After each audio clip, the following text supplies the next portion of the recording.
Hey everyone, I've turned on the mics. Can you hear me fine?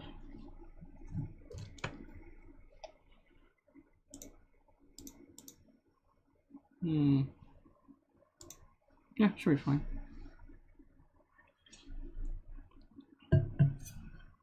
Okay. So let me start sculpting today, and as usual, I'm Daisuke from Pixologic.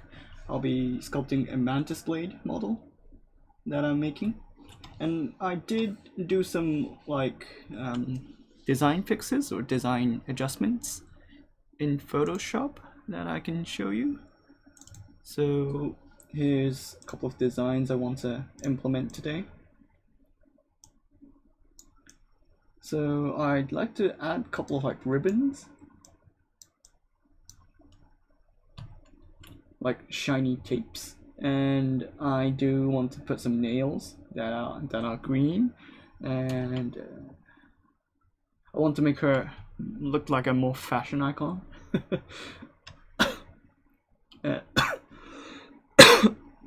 And since we don't really have a lot of neon designs, because it's cyberpunk, why not?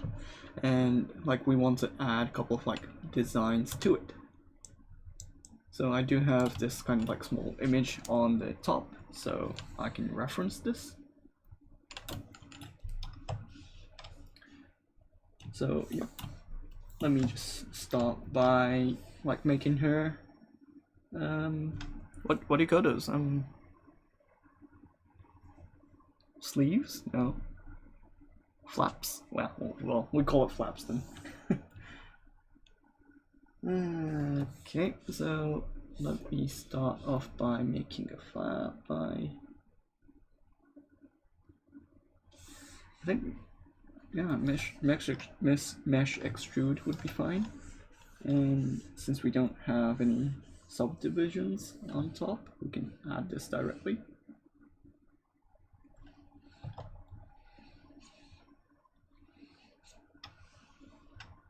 Like this. Maybe a bit more thinner. And we do need to adjust the curves a bit, but it's fine.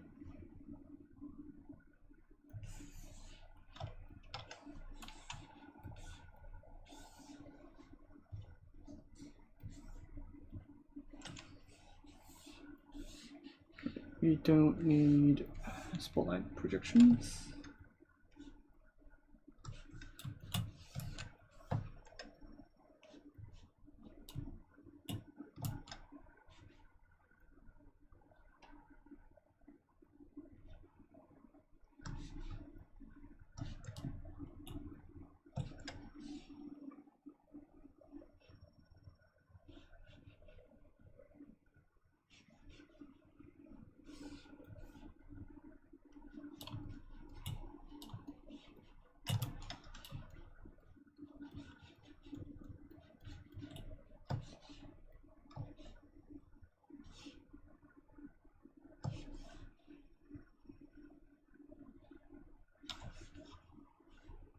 Yeah, something like this. So, oh, thanks.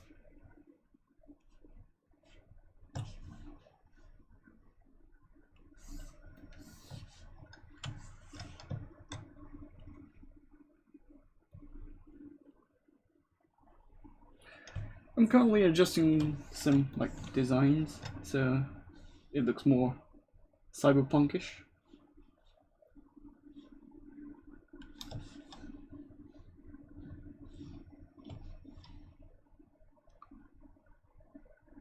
Well, I'm doing it for Pixologic, so I'm a Pixologic boy, but yeah, it is fun to just be able to sculpt on stream and show you guys any tips and tricks.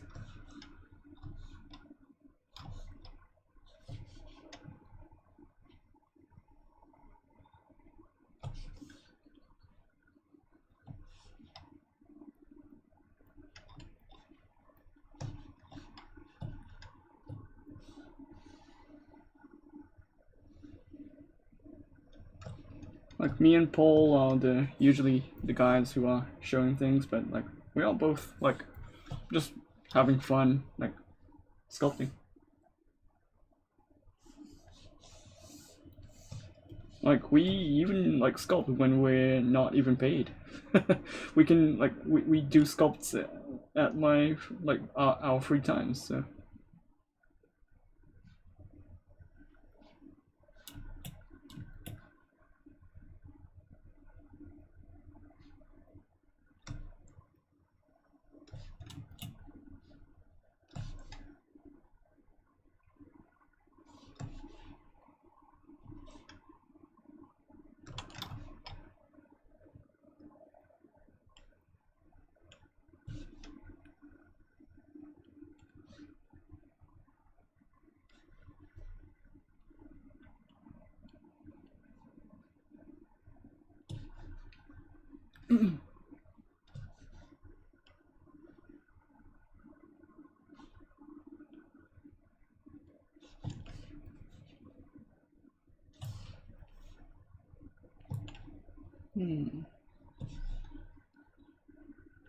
Well, if I'm not having fun like doing sculpts, like I'm not gonna like spend my free time like learning new things, right?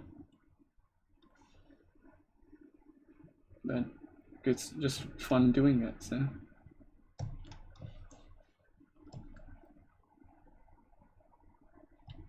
And also it does like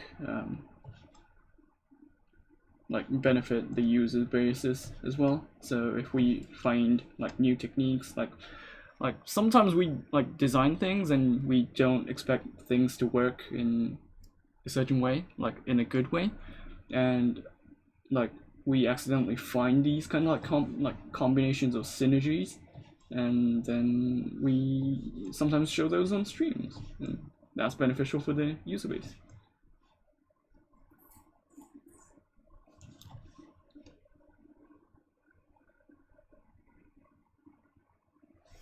Well, for this pose specific, so if you already have a pose, well, it's hard to like go back to the T pose and then make it a game model. But like, I'm not really making it for a game model. If you're specifically making it for a game model, then you have to make it as a T pose and then retopologize it afterwards. But like, it's not really fun doing T poses, right? So yeah, like if I'm making a character and then if the character is like doing just this, it's boring as heck, right? So like usually I just want to sculpt a character with a pose, and my target is not really doing it for games, so that's the reason why.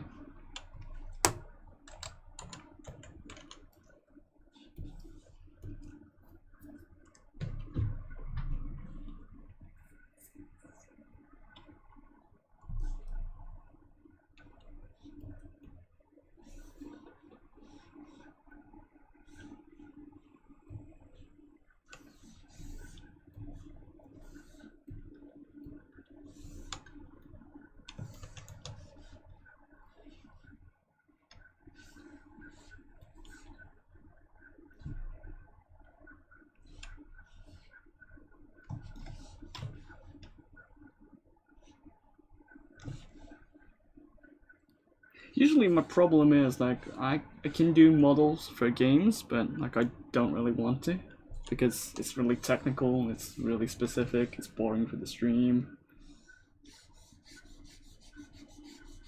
Like you need to follow a lot of like procedures and stuff. It's not really for me, so.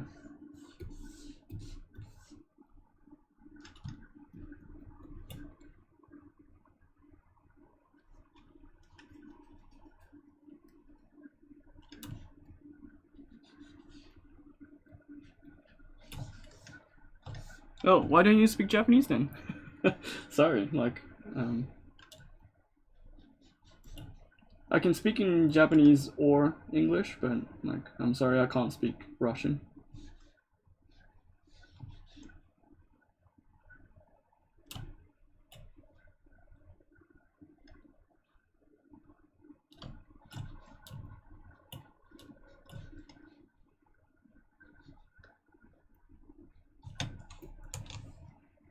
Hey, I would like to request a feature for ZBrush Core Mini. In a feature update, can there be an option to turn on and off sculptures? I sometimes just want to use clay build-up brush without it on. Well, it's not really like designed for like existing users in mind, so it's like mainly targeted towards more for like people who don't have any experience in 3D. So if you already know that you can turn off and on sculptures, it's better for you to like switch to ZBrush Core in that case.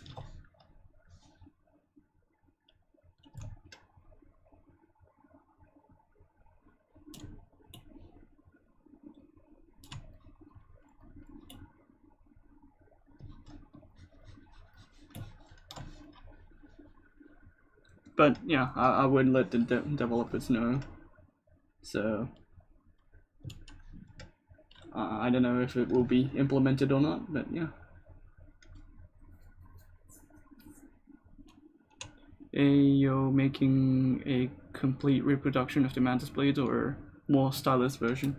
Well, I'm gonna make my twist into the model. Like, currently it's just a rough design. Like, I'm gonna replace it afterwards anyways. So, yeah.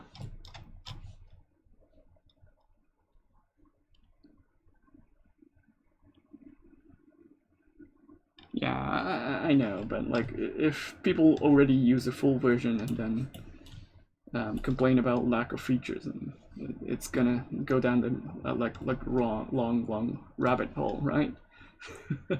It's not meant to be like that. So, is this for printing? No, it's just like casual sculpting. Like, if I like the designs, like I might be able to print it, but like, for now, it's not designed for that.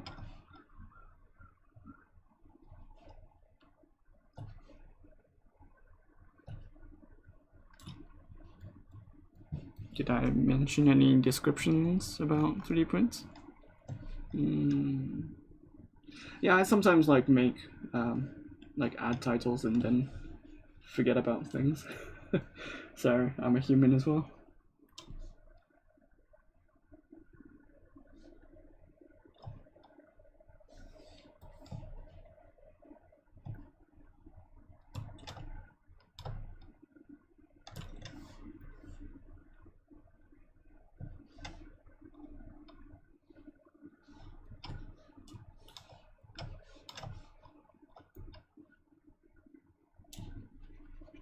It could be better. Like, I didn't really like the initial pose, and then like I changed a couple of things down the line, so it might change as well. Never know.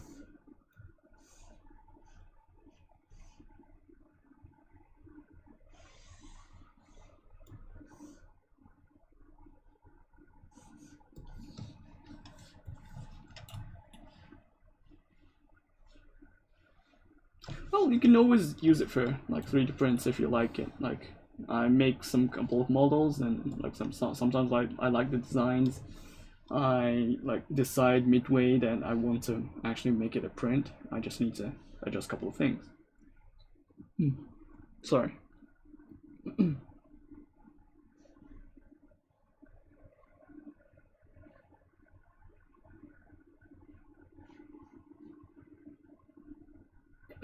Yeah, so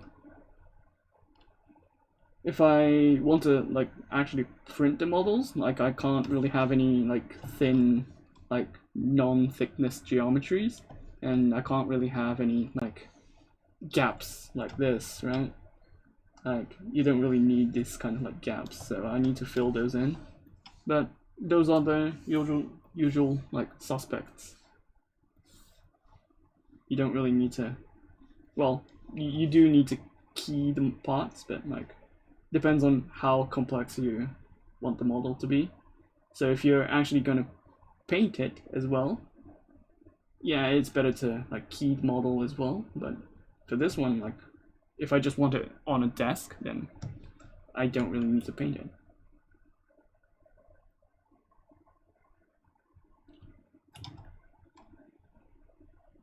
Oh, thanks. Oh, one thing I changed after the stream, I did tweak the head a bit. So the eyes are a bit more far apart. But I think this is more natural looking. Like, I didn't really like the head. Like, it didn't look cute.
Can instances in ZBrush have subdivisions? What do you mean by instances? Like making instances with nanomesh?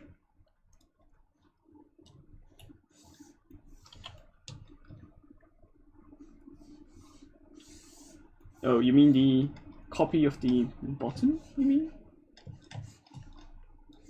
Well, it depends. Like, if you assign a nanomesh and then if you apply subdivisions afterwards, then yeah, but you can't really apply dynamic subdivisions on a nanomesh. So, yeah.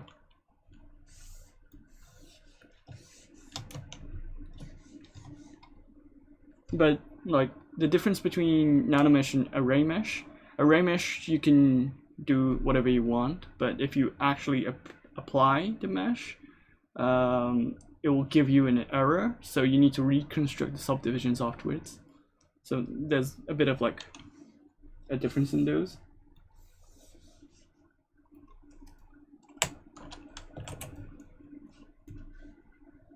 How much time do you need to sculpt a 3D model from scratch to render? Well, it depends. Like, I can take one model from scratch, like starting from a sphere, and then making a model in 8 hours. Like, I did that in the past as well. But if I want to actually spend more time polishing, it's gonna take more time, like 24 hours or 40 hours. And then if I want to actually spend more time actually like polishing it to the point I'm really satisfied with, it's gonna take like a lot more, like 60 hours or 80 hours. And it really depends on the project as well. Like, it's really hard to say definitively that like I can finish some models in certain amount. It's really hard to say that. But usually, like, I can just have 8 hours to get a decent rough shape, and then like 24 hours to get a better shape, and then like 40 to 80 hours depending on the work. Usually that would be my answer, I guess. And there's like you'd need to spend more additional time on like actually making the keys or the splits on the model.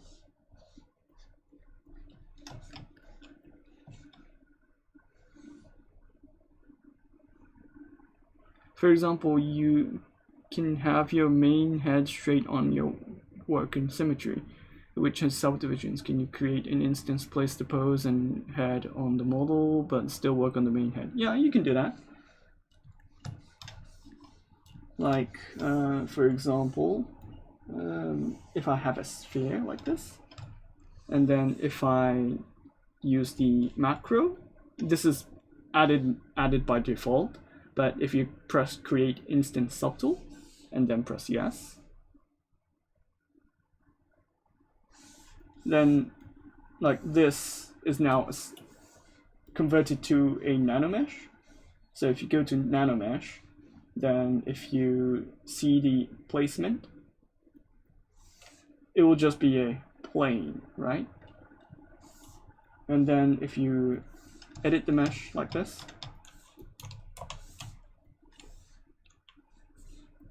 like for example, if you have a chin, well, you don't need a green head, like, yeah, like something like this. And then if you go back to the original mesh, and then if you want to like rotate this, right?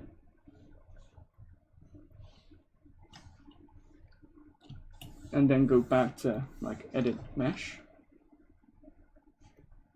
you can tweak the right hand side so it's symmetry and like left in the center, and at the same time you can edit the thing by going back to the instance and then like changing the scales, for example, like this, but it doesn't change the actual shape on the original mesh.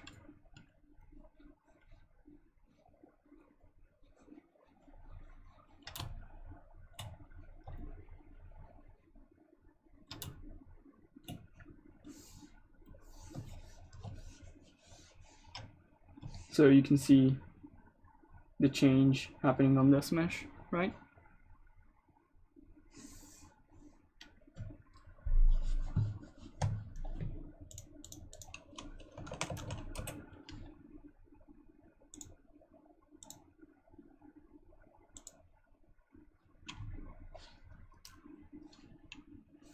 And then also, if you apply like subdivision levels, you do have a subdivision levels until like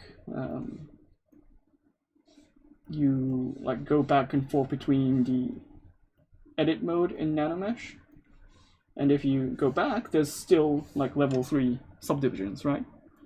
But if you actually confirm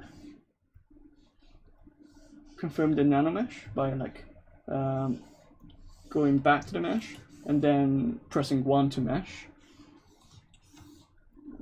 it doesn't have subdivisions at the end. So you can tweak these settings, and then you can export as a separate like tool or separate OBJ file, and then keep that like original mesh as the subdivided mesh or pre-subdivided mesh, and then like keep that as the base if you wanted to, but like you can't really store or keep the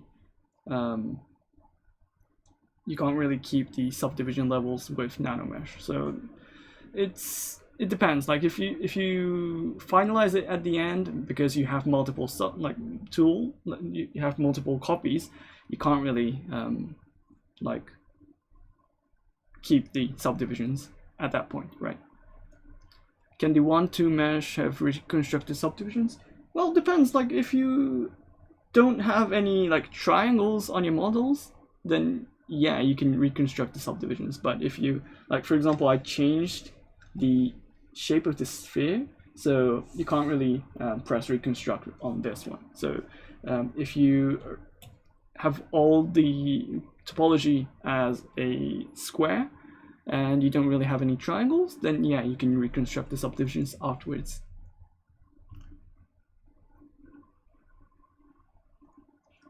Okay.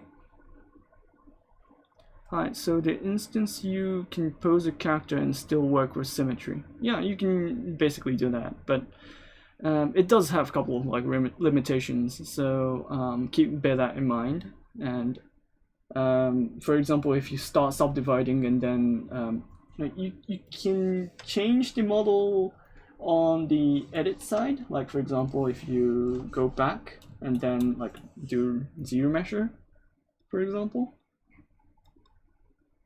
It does change the the edit meshes topology, but it still gets assigned to the polygon it's placed on the scene. So you can see on the right side the mesh is zero meshed, and then on the left side you can see the result of the copy getting updated. So even though if you change the actual like topology of the mesh, you can still keep that like instance on the screen, but like it does get complex. Like it does get complicated if you start doing a lot of things to it. So like I don't know, like I usually don't really recommend using this like face or head rotations. I just usually just use the normal way of doing it, where I just like enable transform and then press use posable symmetry. So posable symmetry is a feature that like if you normally if you use like symmetry and then like you see the cursor moving in the middle, it's like aligning to the world, right? But if you press use posable symmetry on a symmetrical mesh, it will try to like get the position of the symmetry's position, and then like even though you posed it, like you can like virtually have a symmetrical like point aligning to the like rotated head. I usually recommend this way, and then if you if you keep the centered model as a separate OBJ and then like load it back, you can actually like position it back. But so like I usually do that method. I can show you a link where I think it was Joseph showing a swapping of the mesh and then like using, I think it was swapping the mesh, yeah.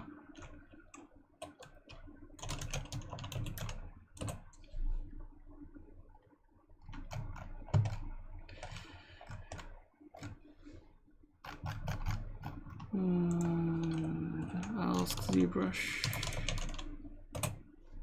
T-pose. So this one. So if you use this one, and basically you can use this for a head, you can use this for a like basically anything with the same topological vertex order and stuff like that. You can pretty much use those, and then like keep the base mesh the same, and then like tweak the shape and then update it with the swapping. Like, oh my god, like I'm explaining like my English is not really that good to explain things, but yeah, like Joseph will explain you in the video how to like swap the mesh, and then you can switch back to the T-pose and then update the model and then go back to the T-pose. Go back to the posed model and then going back and forth.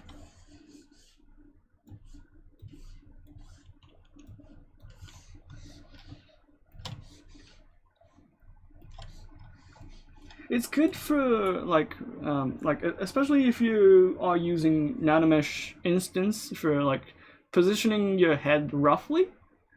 It works like magic, but like I usually don't really recommend you going into details and like spending hours on sculpting to get the head correct, and then going back from like nanomeshing back and forth.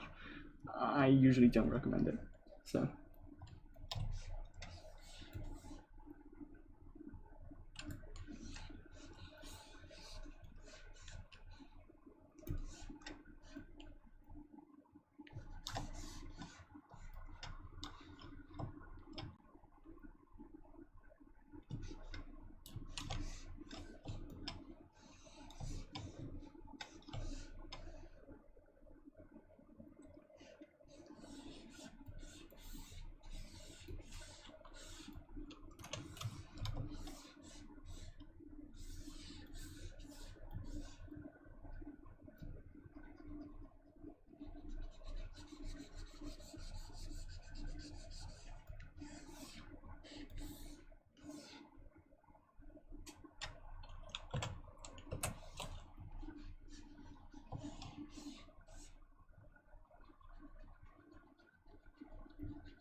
Hello, is there a other way than projectile method to decrease high polygon subtool if ZBrush is crashing because error?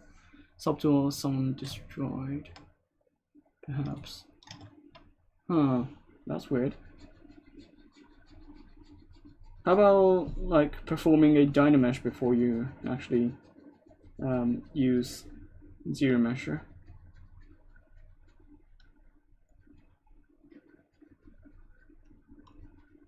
I think you have a couple of like weird meshes somewhere in the mesh.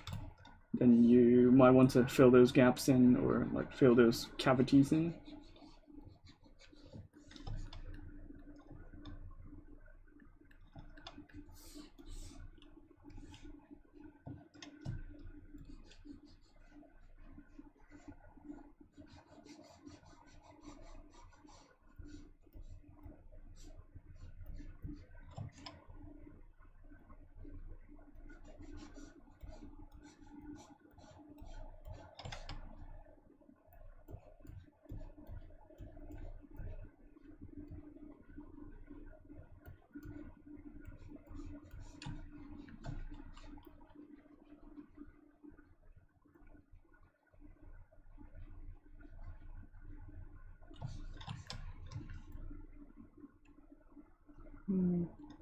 I was wondering if I should add a white line next to the green line. And I'm not sure if it's bright enough as well.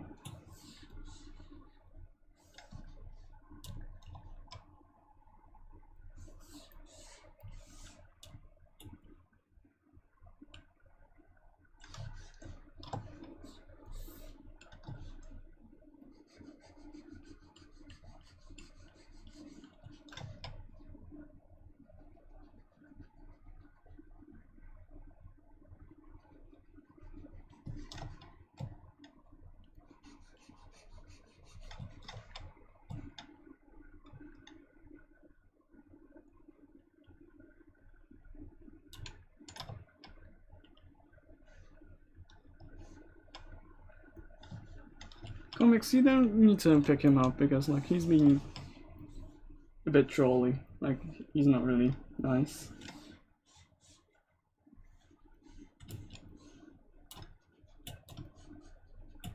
I don't want a difficult day, right? So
I always wondered why people like add belts and ribbons on the characters for random reasons, but like if I started adding them, it looks really nice on the illustrations of like the render itself, and like I started to like add them, and then now like I'm addicted to adding things.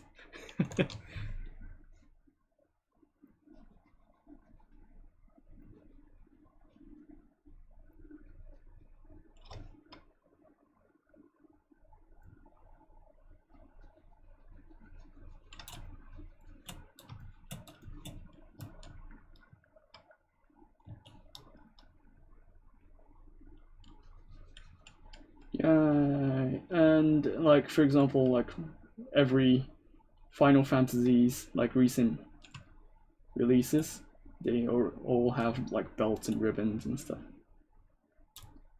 and usually like meaningless ribbons and belts. It's not really functional, but like it looks fancy.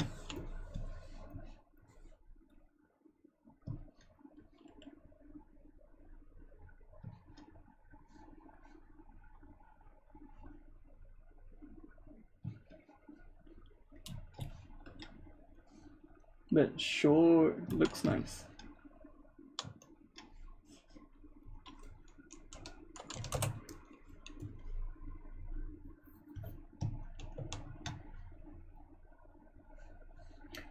I think it's the straight lines and the flows and the ribbons which makes it nice,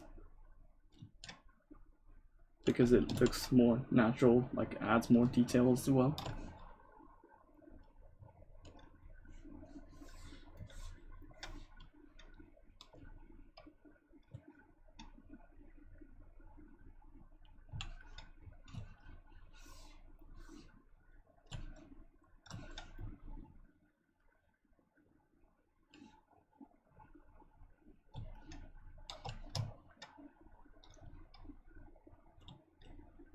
Can I make a hair card in ZBrush from scratch, like custom ones?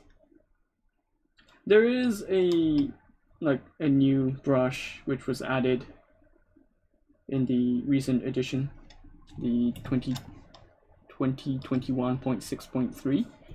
So if you go down to curve flat, and then if you,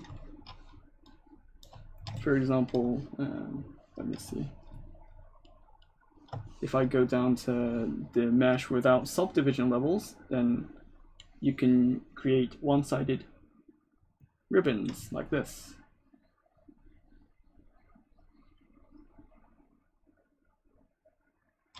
So this is added in 2021.6.3. So if you update to the latest version, then yes, you can do it. But you can't really make a custom version of this ribbon, so bear that in mind. You might need to like add more edges if you want some specific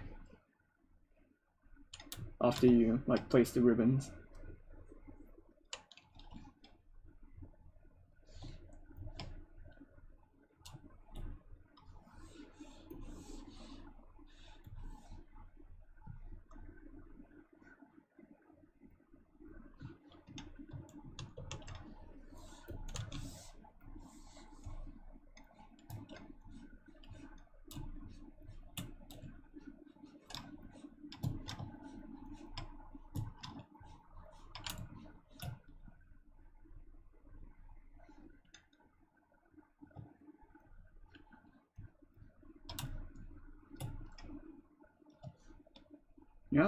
Yeah, it's sometimes handy.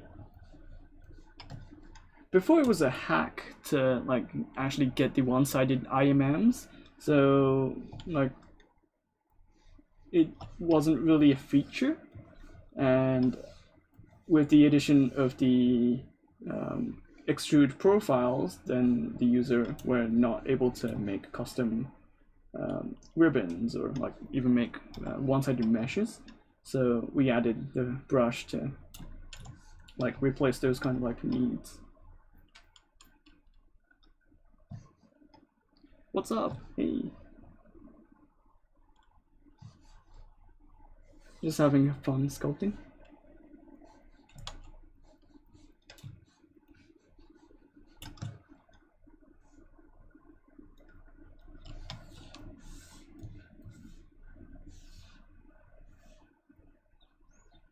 Haven't been able to sculpt like last week and like in the weekends, so I do want to spend more time on sculpting this week.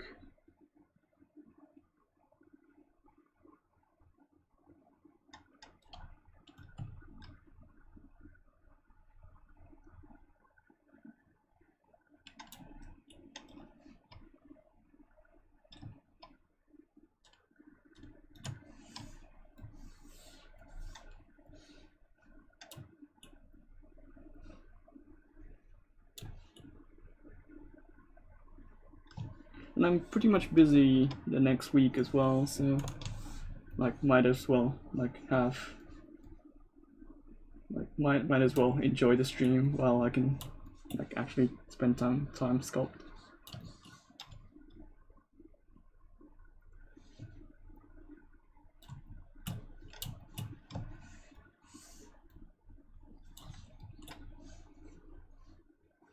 Oh, I need to split the bottom half.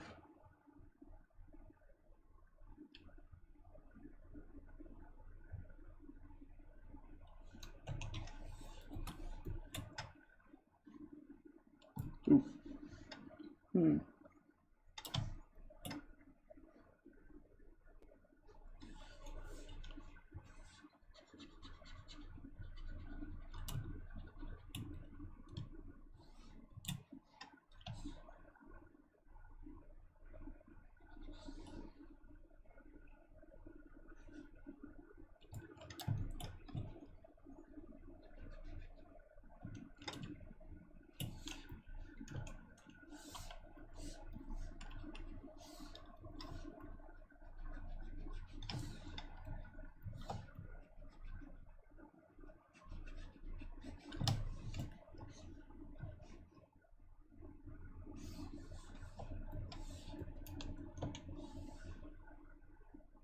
Can I texture a haircut in ZBrush? I know more tips in other programs, but I love ZBrush and I think I do everything into ZBrush.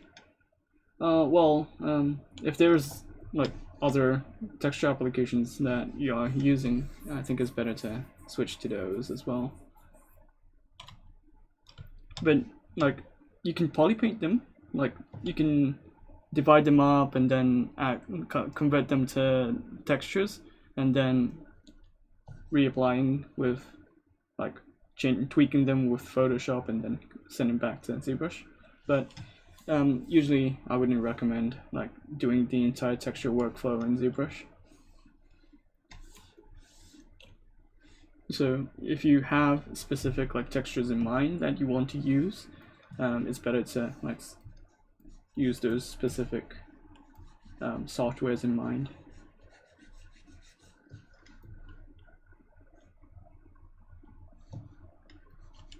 Oh, thanks.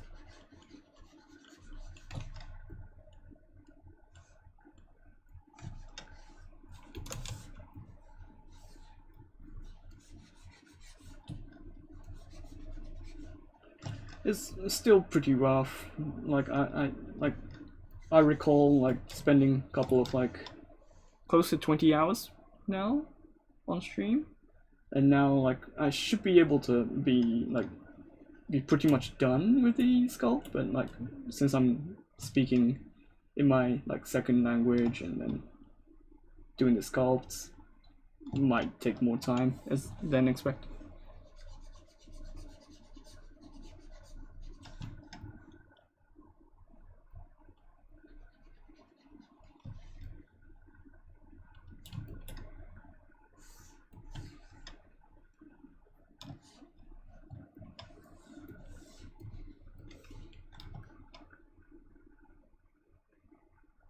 Oh yeah, if you want some like rainbow gaming color curve tubes, then yeah, you can, if you enable gradient and then choose like, for example, red and green for some reason, and then like do a stroke, then it's gonna apply this kind of like gradient between green and red. You can tweak those colors to basically anything, and then you can get some rainbow colors.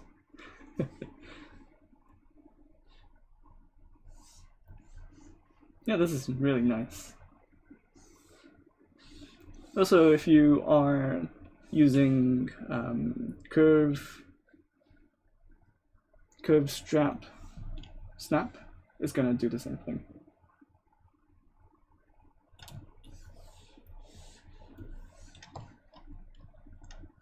Yep, this was added in 2021.6.3. You can look into the details with the patch notes.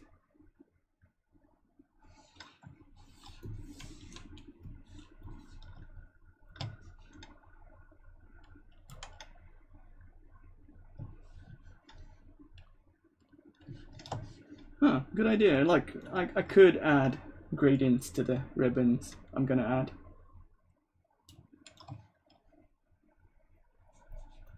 Let me try 32 dynamic. And then splitting them off. 16? Yeah, 16 should be fine. And then if I switch to picker and then depth and closest.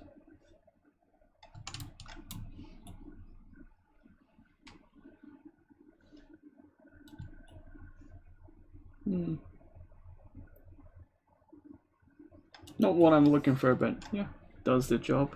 And then maybe I'll tweak the colors to be a bit more brighter at the end. Yes. Maybe switch some colors. Yes. Yeah. So this is how you do it.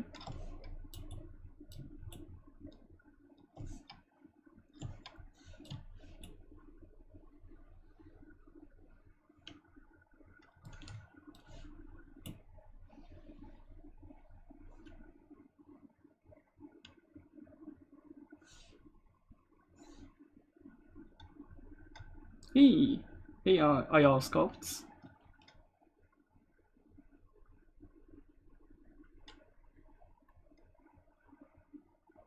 How do you do? Huh.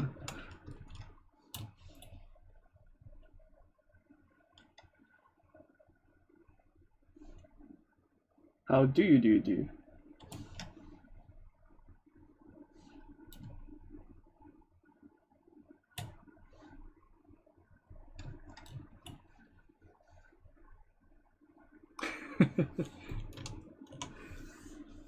Let me sculpt, split this ribbons. Ribbons, split hidden.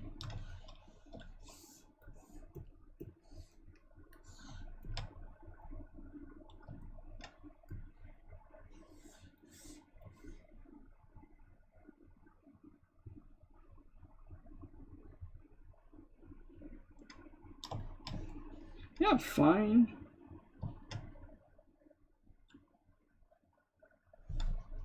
Like, I was gonna talk about sleeps, but I just realized, like, when I get asked about, like, how am I doing, like, I always talk about my sleeps for some reason. Like, came to a sudden realization that I only talk about sleeps. Well, yeah, like I want. Sometimes I want to sleep more. Today, like I didn't really get any sleeps, so thanks. Can you show her eyes? They look different. This.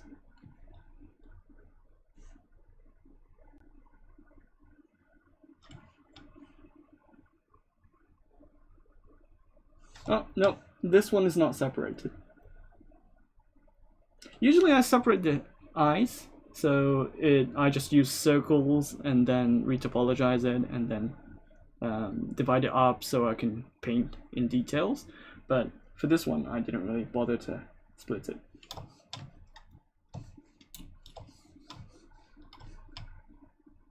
But usually it will be my go-to for splitting the mesh and then changing the shapes while doing so, and then sometimes I change the positions.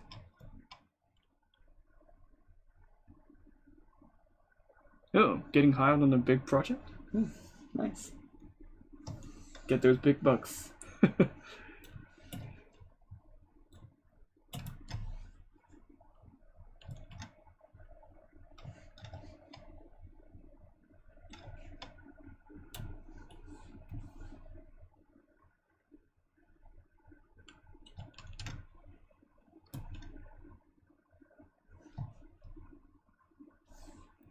Yeah, so nice to like hear and see a lot of like artists having a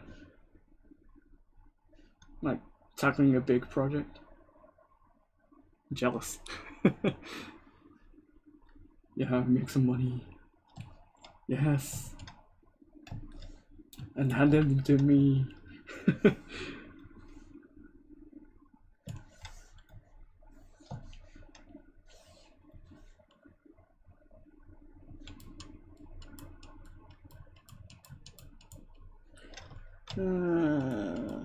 Let me divide this up first.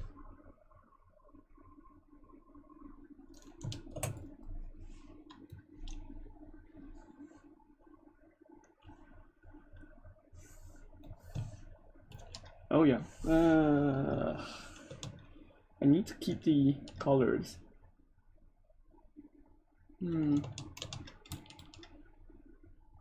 I'll just paint them later on then. Oop. Oh yeah, like I can just project them back from project history. Yes. And then release the history. Yep. Looks fine.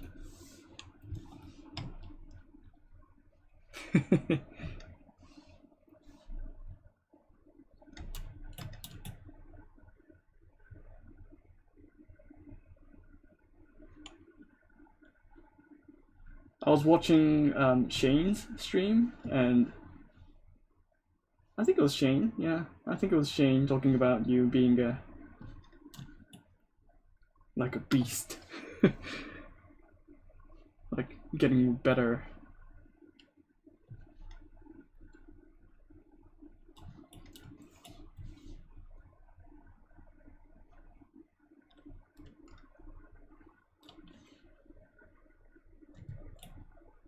So I mentioned in the comments saying that like it's like looking at like Jedi Master talking about his apprenticeship.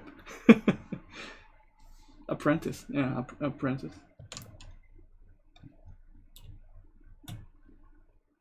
Yeah, Shane is awesome.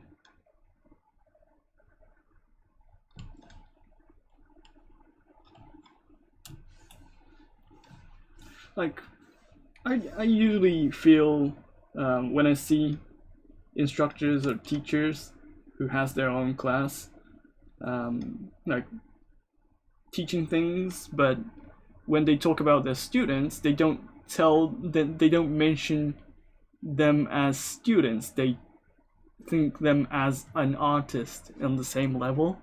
So yeah, that's a good indication for me to see they are the good instructors or the good teachers in the industry.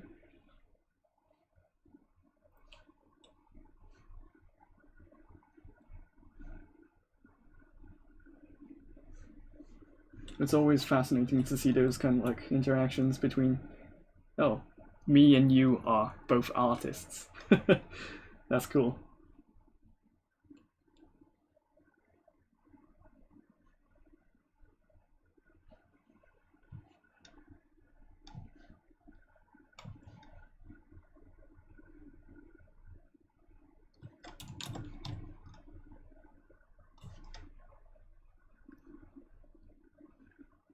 I don't know if I should put a darker tone on the end or a brighter color is just fine. I don't know.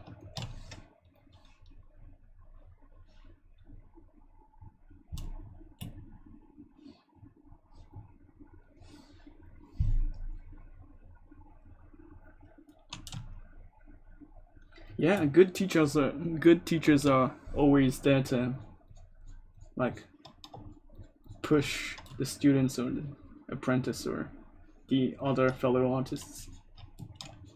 If they are not even like teachers, good artists will push other artists to move forward. Always feel like that, yeah.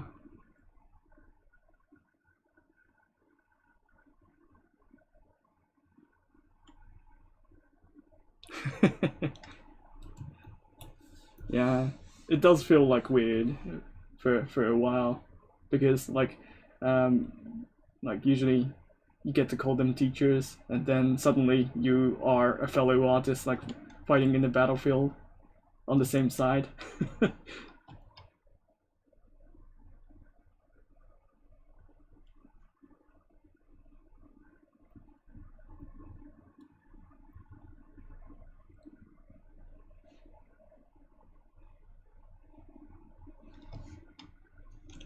Yeah.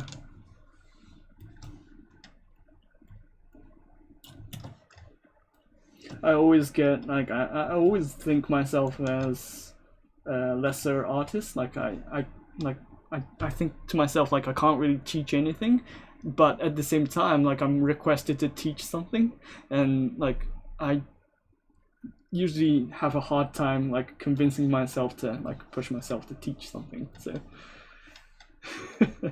I think that's the opposite side when you're like teaching or like telling people to do things.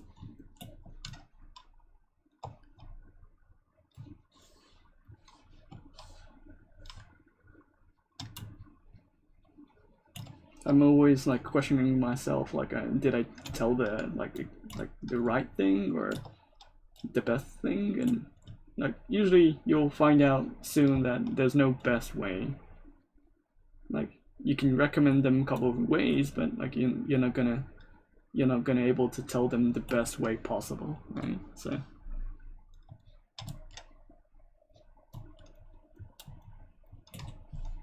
always fascinates me.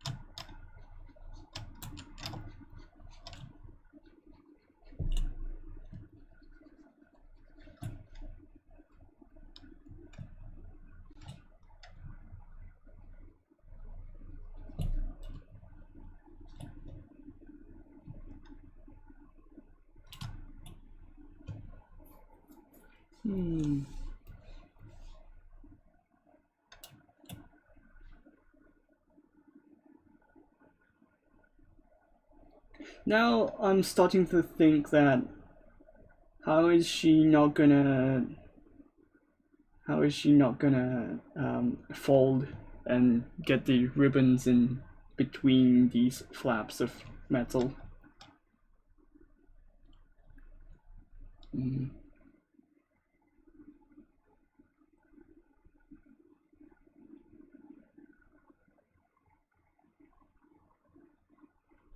Well, I need to reposition the ribbons then.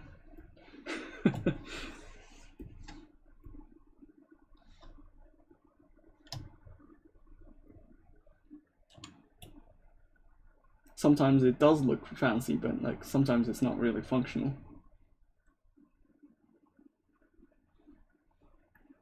But if you place it on the other side, it's gonna be fine.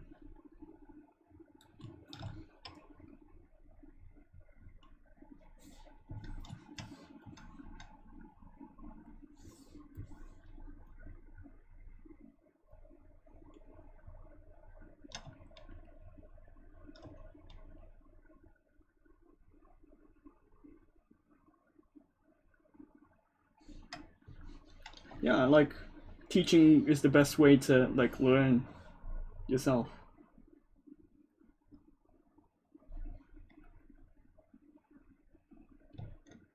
It even has a name. It's called rubber duck method. If you even try to like tell your theories or like tell your explanations to a rubber duck, it's gonna be like even better than like just learning to yourself, like reading a textbook. But like if you pretend to like teach to someone else, you understand better, and then you like summarize the like things better before you explain things.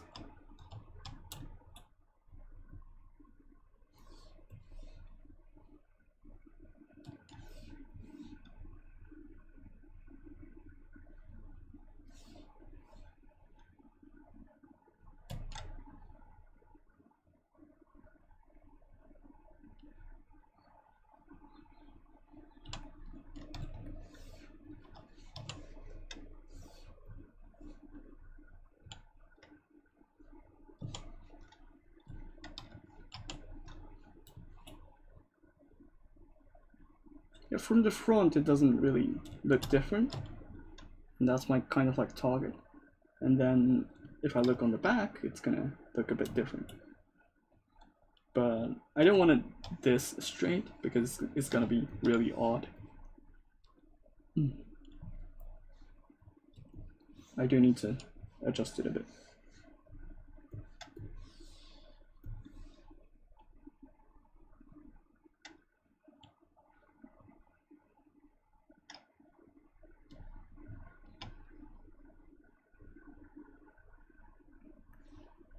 Ooh, NDA stuff.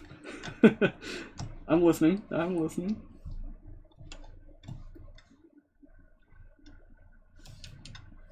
Yeah, like usually you can't really talk in details about like a project or a thing that you're gonna start or you're gonna risk your job.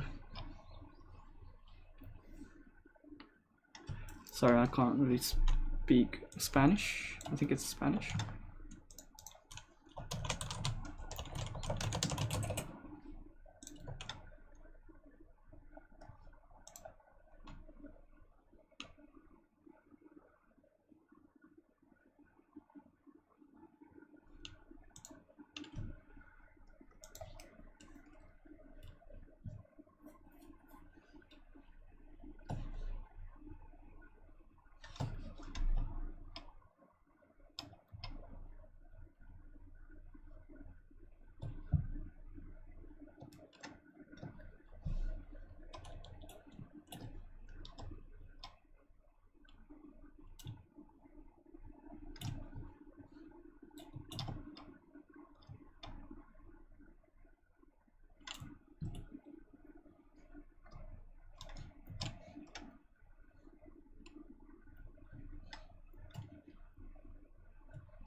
I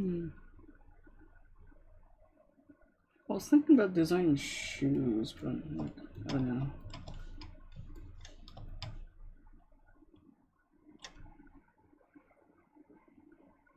Oh, one thing I forgot. Like I wanted to connect this two in the middle and having the ribbons go outside of the jacket. Oh, thanks.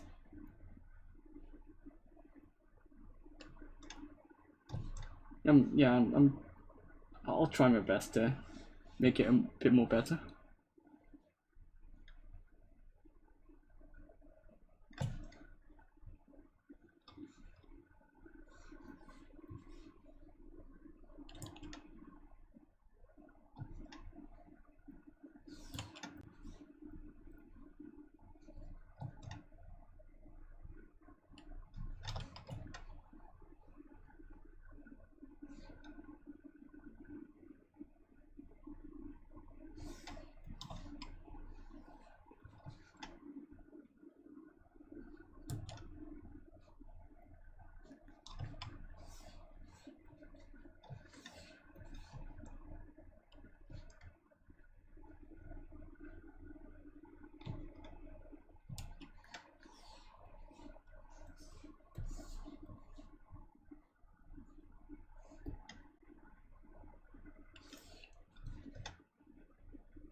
Is it right front or left front?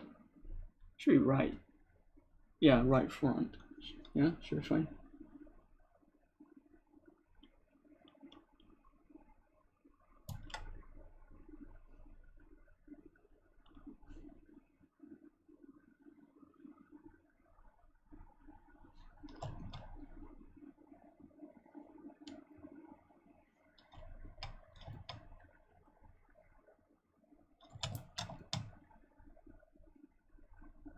And then ribbons go outside.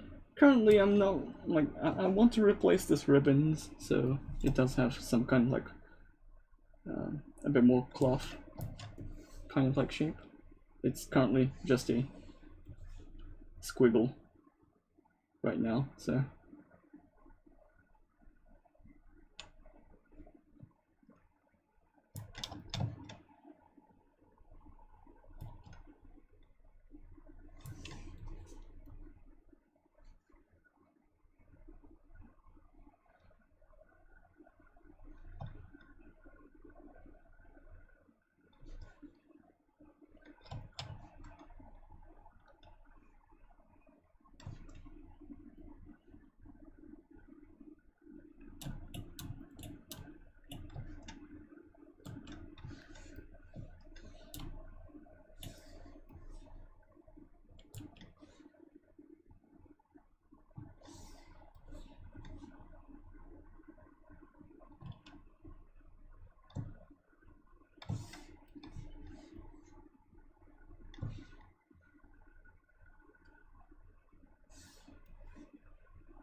It's always handy to use topological masking when moving these kind of like separate two parts, which is not connected in the middle, but you have a mesh which is connected in the back. It's usually handy to use topological masking. Have you tried the ZBrush Core Mini challenge yet? Well, I did test the ZBrush Core Mini when it was getting released, but I didn't really touch it afterwards. But like, I was thinking about doing the challenge, but like when I watched the schedule of the stream and then realized that oh, this week was the last week I'm gonna do the English stream. So yeah, maybe I'll do it next week, next week. But like at the same time, like I want to finish this Mantis blade model because I'm doing it for a couple of months already. So like I'm conflicted. So if people want to see the ZBrush Core Mini challenge from me, I think it's better to like take another day and actually do the thing. Oh, we don't want to become famous? Oh. Yeah, it's another spam, oh boy.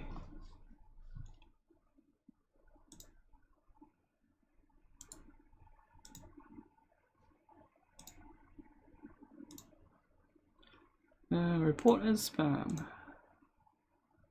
This account is a bot, yes. Promoting to be famous. Report. Yes, thanks. Thanks, Twitch. Yeah, it's sometimes hard, like when you have like multiple projects running like horizontally.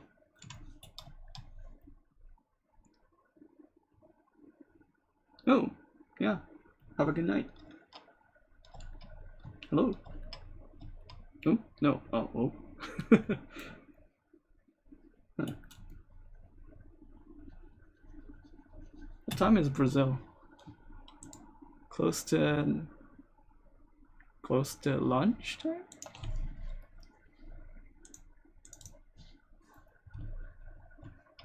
Yeah, it like spam is like increasingly becoming pretty annoying. Like we're managing on the Facebook's Pixologic group, and on that side, like the bots are getting a bit more smarter, and then like Facebook is sometimes like I don't know why the reason they change some settings, and then the bots comes into the group and posts something, and we need to delete them, and it keeps coming back, and like I'm not the actual person who's doing the social media side, but like I occasionally check to see if there's a spam, and then there's spam like coming up constantly, and then I delete them, and after a couple of minutes later on, it comes back. I come back to the Facebook page, delete them, and then it comes back again. Like, boy. They do it for like like they can do it for 24/7, right? But like we're humans, we need to take some rest and sleep as well. And then if I come up in the morning, we have like a couple of spams, and then I need to delete them constantly. So yeah, it increasingly became a headache for us.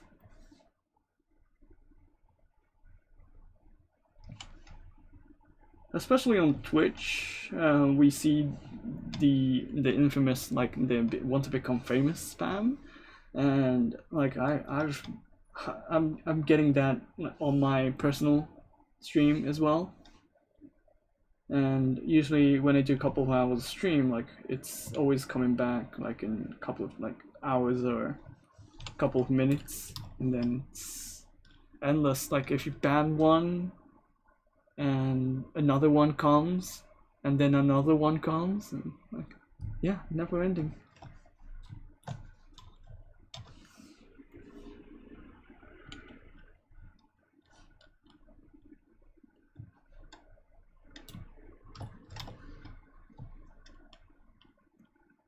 Yeah, like it became really problematic when you need to consider bots to ban bots. It's really meta, right? Like I don't really trust any like automated system to do the banning. Like you don't really want accidental bans on people who are posting the legit posts or legit comments, right? Then like then it's gonna be humans who are checking the thing constantly. So yeah, I hope we become to a certain point where like in Cyberpunk you have the automated like systems doing the most of the things for you.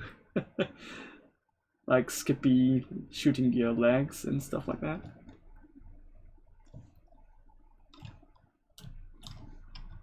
おはようございます。今回はね、英語の配信なんで、あまり日本語でのコメントは返せないんですけど、ご視聴いただきありがとうございます。なんか質問あったらね、ぜひ言っていただければ。Sorry, I had a Japanese comment, so I was replying in Japanese.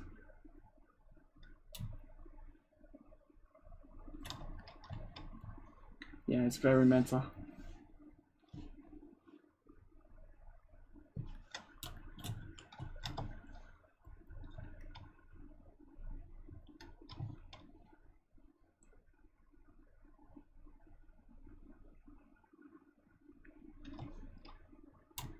Oh,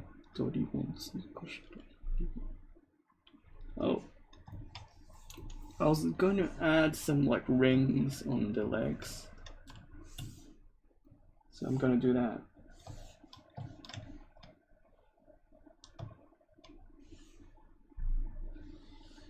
Yeah, it's just saying good morning because Japan is like in the morning right now. It's 7 a.m.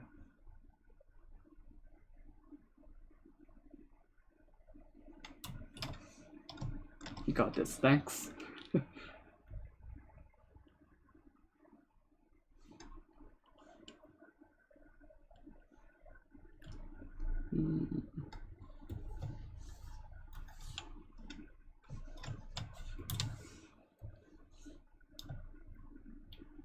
I really love what I do. Like, I'm able to sculpt and design things.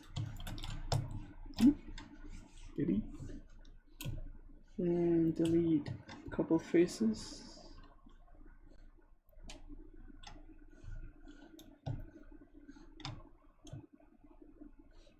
Delete polygons. Boom. And maybe this one as well. No. Delete. No, I already deleted them. Now I need to... What was my design? Oh yeah. So I need to delete the edge. Nope. Edge loop. Extrude.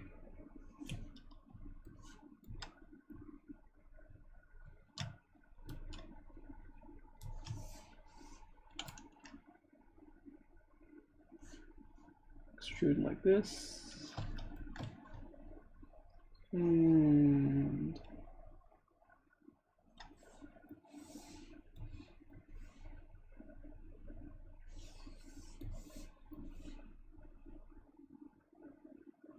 move around.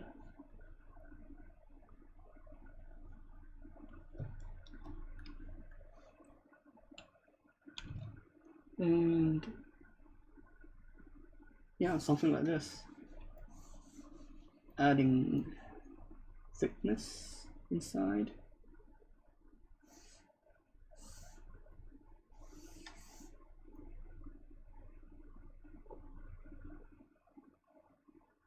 I don't know how much, maybe this is fine.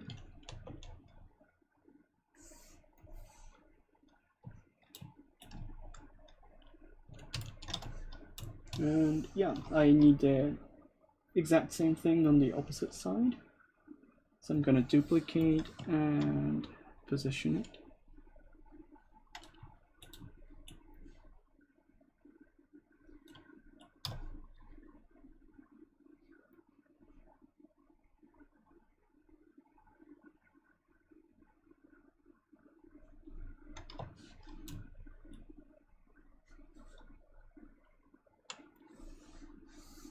And then merge it together.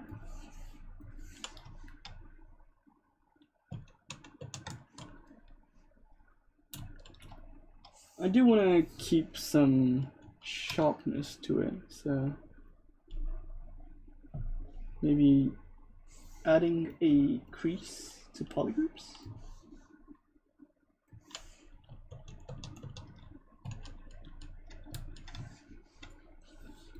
Oh, I need to add a, well, crease to polygroups is fine, but I need to add a additional line at the end.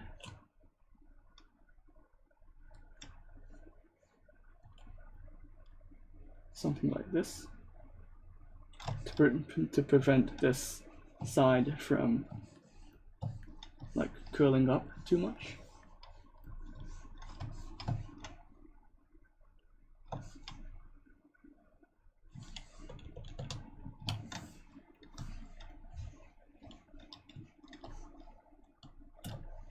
We need to deflate, polish. Ooh, too much. That should be fine then.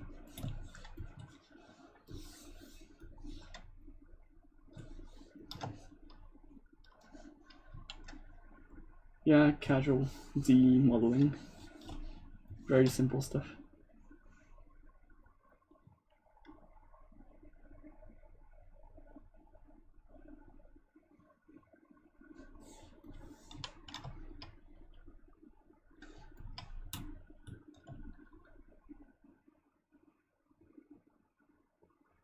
So I designed the ribbons, I tweaked the center of the jacket. What did I do? Oh yeah, I wanted to add a triangle on the leg. So a triangle shaped something on the leg.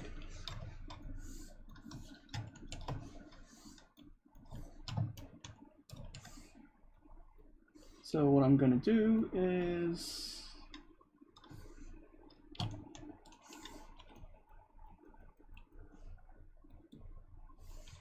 divide this, delete lower, mask,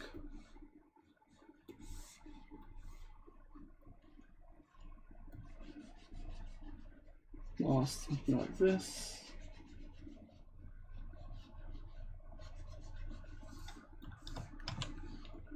Oh, I don't need gradient.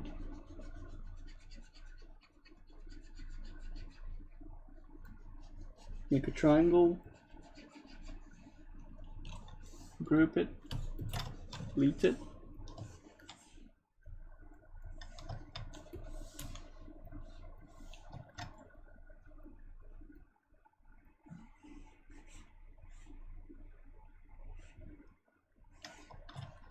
Make something like this, delete the borders, and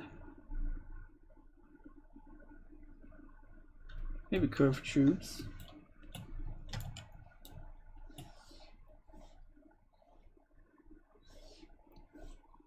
To have something like this. And then I'm gonna delete the base mesh.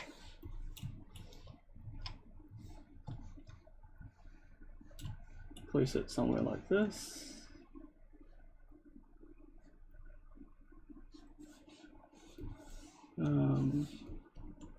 Matchmaker to match the surface like this. And boom.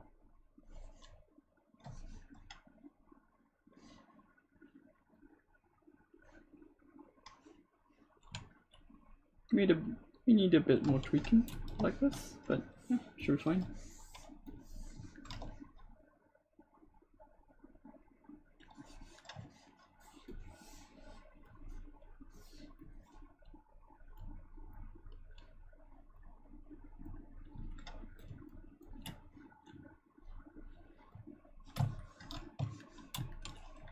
I need to do one for the opposite side as well.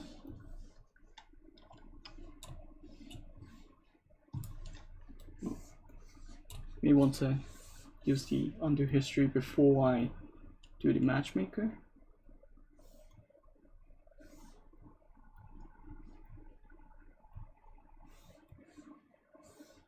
Before the matchmaker, this one. And then move it to the other position. Rotate. Matchmaker.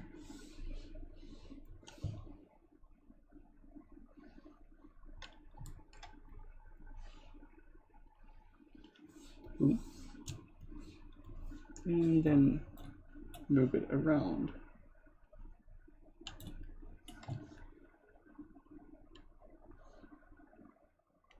Something like this.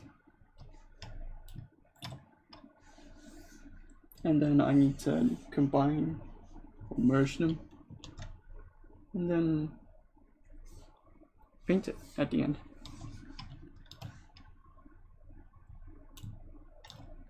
Oh, matchmaker is handy, like if you have a model with some kind of like thickness, like for example if you have a cube like this, And then if you want to confine it to a rock, it's going to use that depth information from the front. Now, need a bit of like resolution to it, and then it's gonna try to project the details of the like shape, and then it's gonna match if you move it backwards, and then like you can see what is going on here. So, but like because it's projection based, you just need to be careful where you try to project it. Like, and it's like using the canvas depth information. So if you like position it slightly differently, and then if you do it like something like this,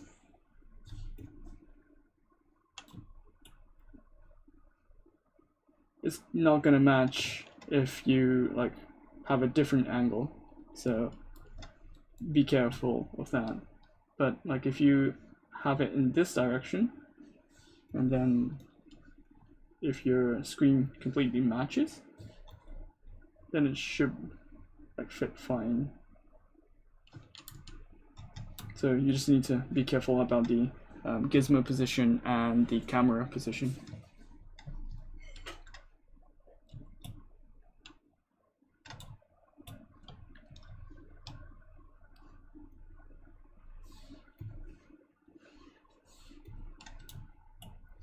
You can do this for logos as well. Like, do I have any examples of logos? Oh, Spotlight, I guess. Okay, so if I go to the Spotlight 3D, and then, like, for example, if I make a mesh from a Z logo like this, and then make a snapshot 3D, it's gonna make a Z-Man logo with thickness, right? And then if I color this black, and then if I want to locate this with Matchmaker, and then let me see where I can place this. Somewhere like this, and then use Matchmaker. Oh, I don't need the colors. And then move it to the position, and then you have the logo matching to the rock. So yeah, that's handy.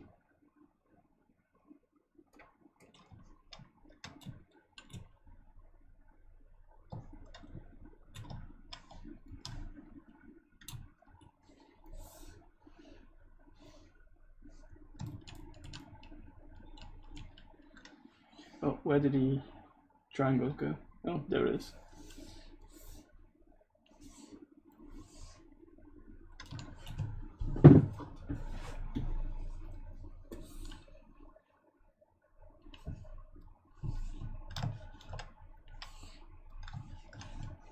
Yeah, I think I would just keep the rock's Z-Man logo here. I do need to refine the rocks, but yeah, it's a good body to have.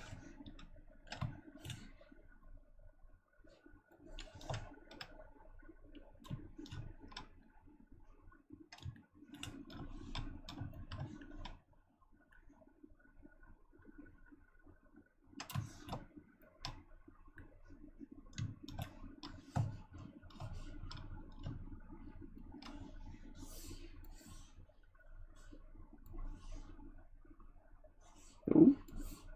Ooh.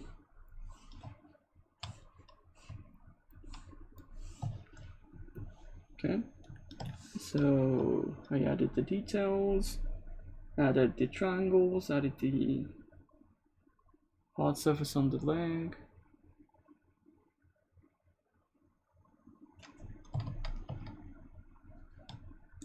What did I miss?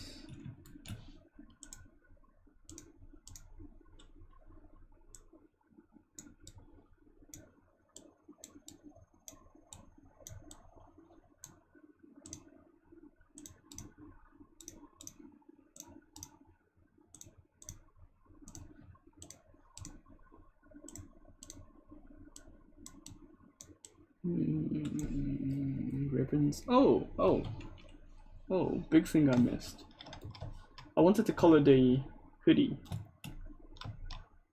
So let me see if I can mask this area. So it's easy to paint and select.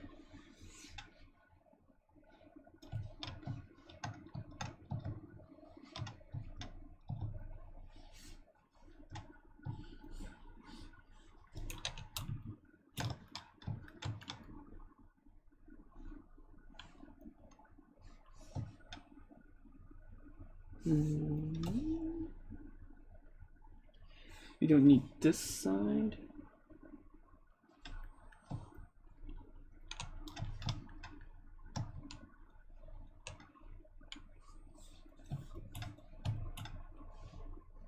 Yep. So now I need to get the green colors that I want to use as a stripe. Standard.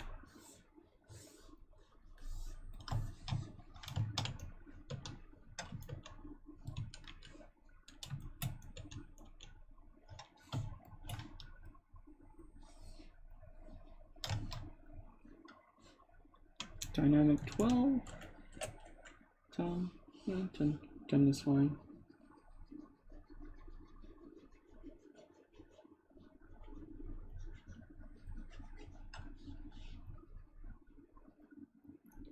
I think I was gonna sneeze and it suddenly stopped. Oh no.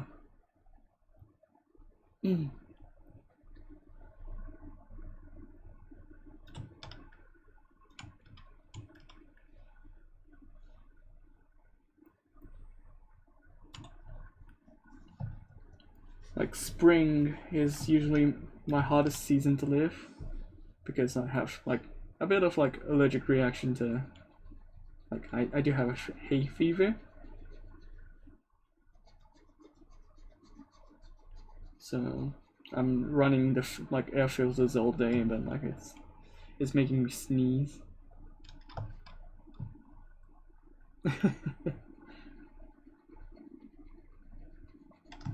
Yeah, the sneeze button is broken, buddy. I just need to toggle the bottom.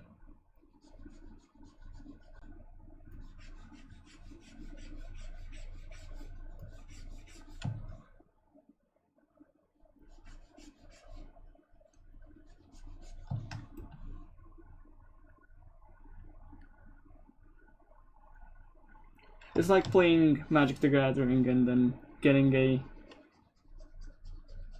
a sorcery card instead of an instant card for sneezing.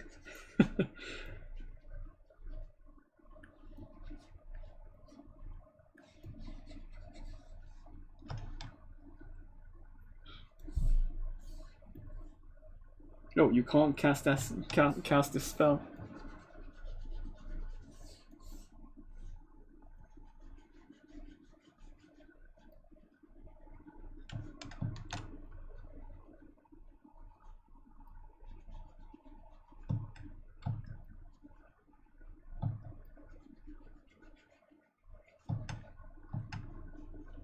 I'm not sure if it's kind of symmetrical. No, it's not symmetrical.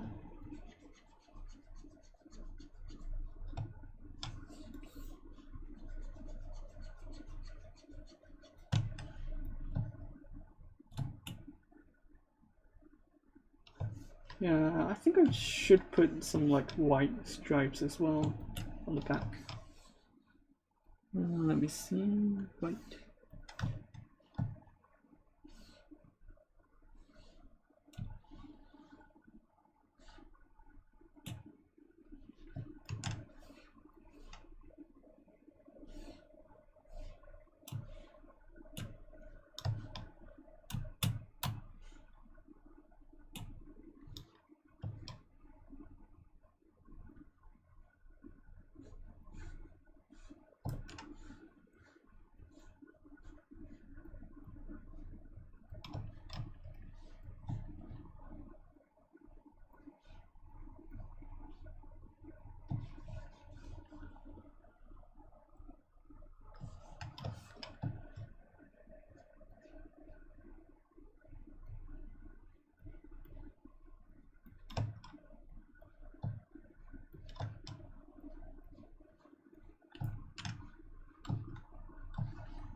Oh, why is there a hole in this area?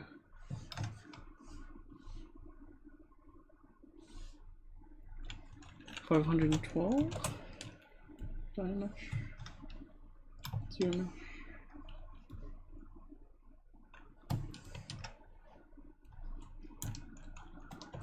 24.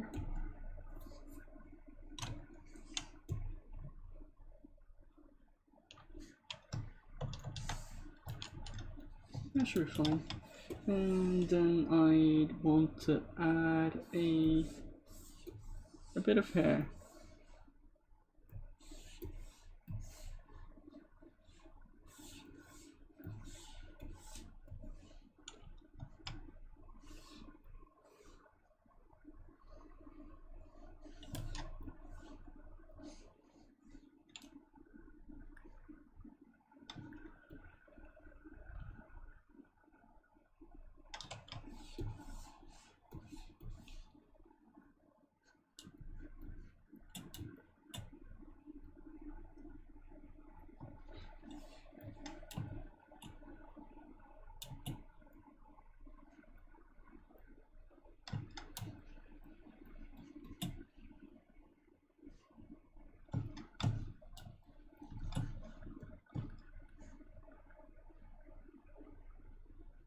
I always go back to like editing the hairs all the time, like sculpting them, adding them, and then going to another location and then like going back to hair again and then adding more.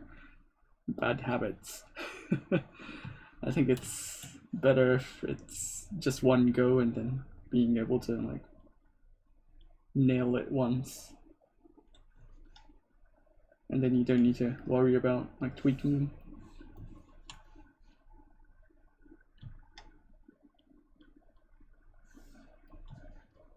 But it's usually not the case, like you tweak them all the time.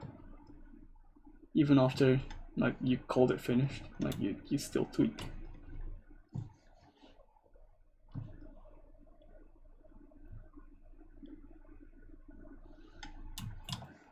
Hey.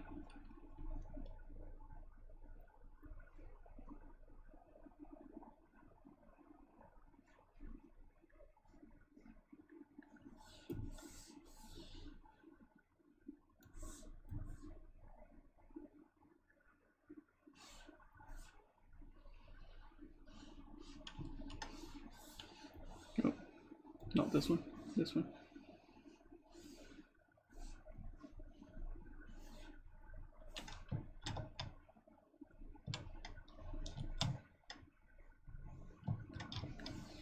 Hey, welcome to stream.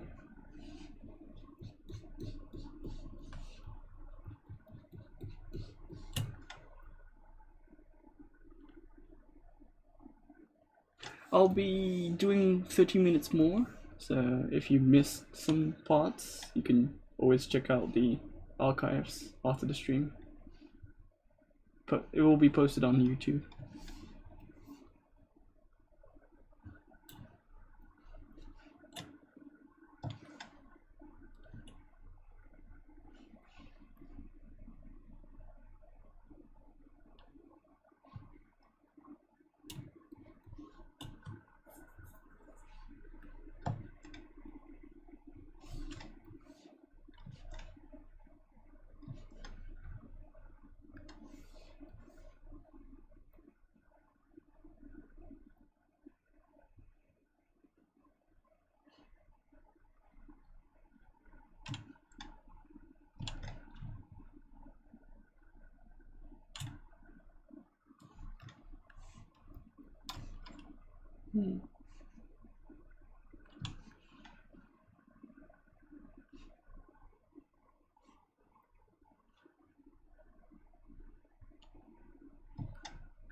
thicker closest. Should I go this way or this way? I think it's this way.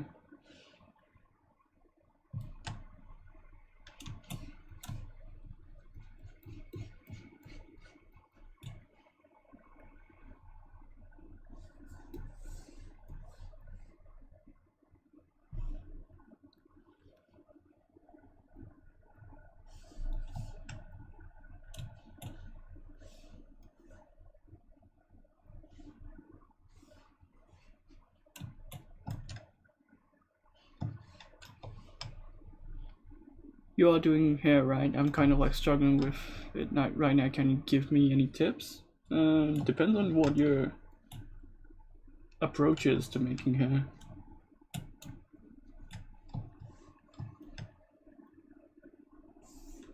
Usually, like, I just try to keep this separate as much as possible until I want to finish them. So for example, I have my front hair. It's all into one polygroup for each strands, and it's not connected, right? So it's easy to maintain. If I want to tweak something, I can just use the brush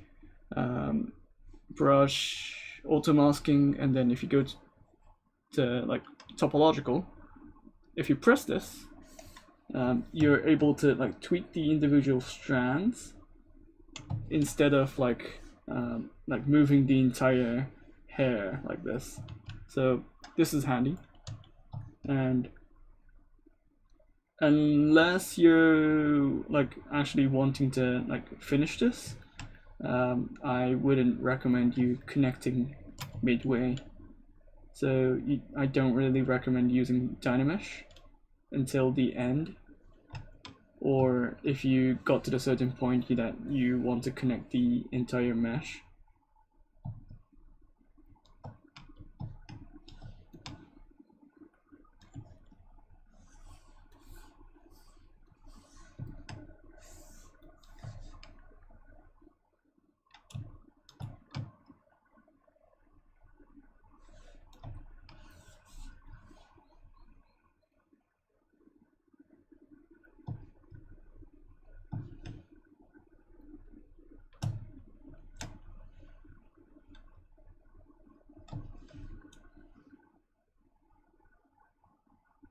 And I think it's better to like think about the curves as well. Like for example, I'm having a couple of like curves.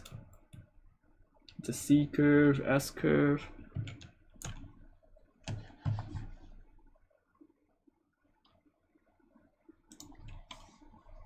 Yeah, topological masking is what I use a lot when it comes to these.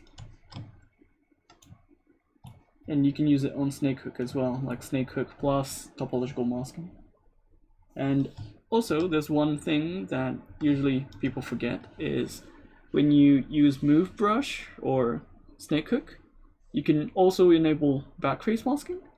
And what it does is you can change the thickness like this. So usually when you use Snakehook, it's going to move like this, right? But if you enable backface masking, it's only gonna like consider the like changing the thickness. So it just moves to the front. And also, if you switch the backface mask intensity to -100, what it does is you can make it thinner as well. Or you can also press Alt key while doing so. It will flip the backface masking. So you can do this, and then if you want to change the thickness, you can do this as well. So it's handy if you have backface masking 100 for intensity, and then pressing Alt, you can do the thin action, and then you can do the thick action for just moving into the front. Yeah, pretty handy. Another question, how do you approach the dynamic for each hair strand? Dynamic?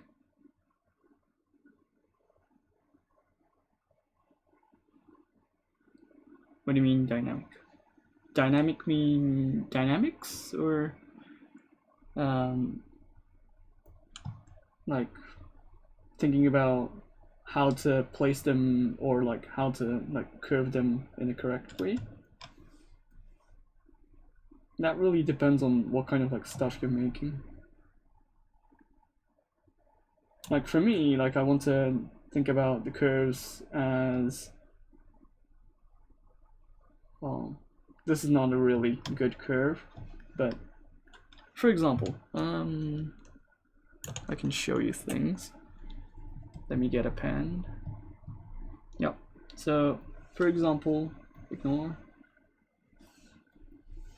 If I look from the top and like look at this hair strand over here, it's doing this curve, right? And then the second one would be this kind of curve. And then third one would be this kind of curve. Fourth one would be this kind of curve. So what I'm doing is I'm placing a initial position and then the second position, well, the end position, and having the middle part be like positioned like here, here, here, like here. It's like different, but it starts from the same position, but it's like having a clean curve for each strand if I look individually. So if you look at this, it's clean, but it doesn't have any like wobbles, right? But what I'm saying when I say this is not really a clean line, it's like wobbly, it's like twisting, it's going the opposite side as well. So this kind of like complex shape sometimes doesn't work, but like S kind of like shape like this is clean, like it's easy to see, right? Hey. Also, like if you look at the curve for this one, it's like going diagonal and then like getting like wonky at the end. So I want to like clean these up before I go forward.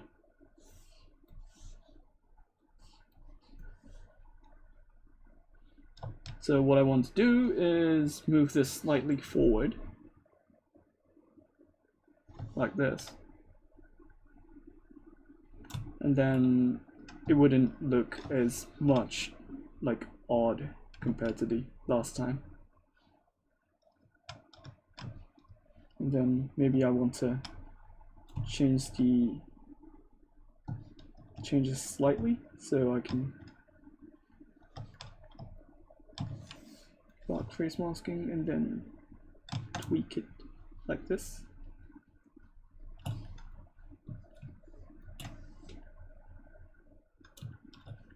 And these kind of like hair shapes are usually covered in drawings.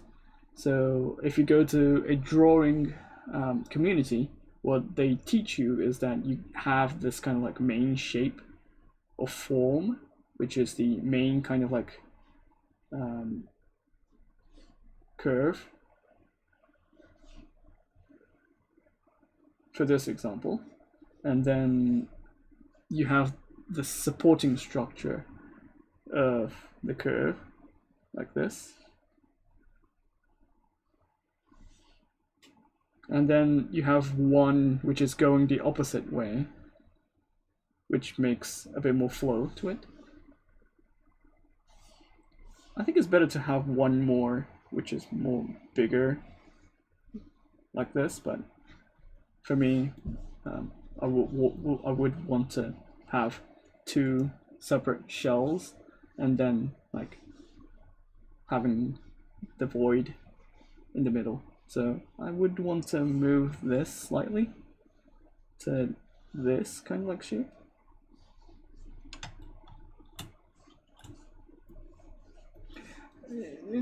The hair placement does require a couple of like experiences. Like you'll get the point after some time.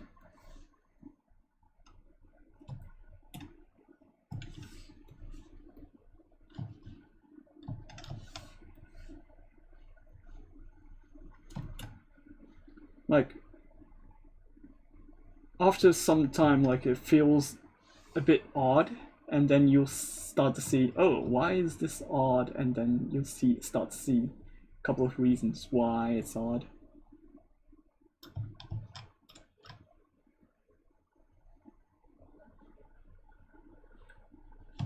Yeah, as usual, like as usual. It's fun.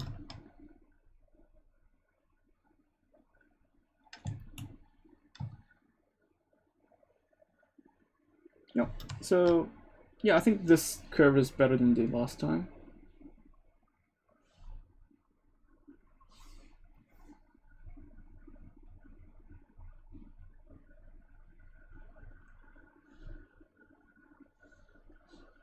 And then like you need to rotate and then check in different angles if you have the clean shape from every angle. The difficult part of like getting the 3D hair correctly is like you need to consider about the flow, you need to consider about the angles that you're gonna see, and then you need to think about the thickness as well. Usually people forget about the thickness and then it feels very odd to be a hair with that thickness.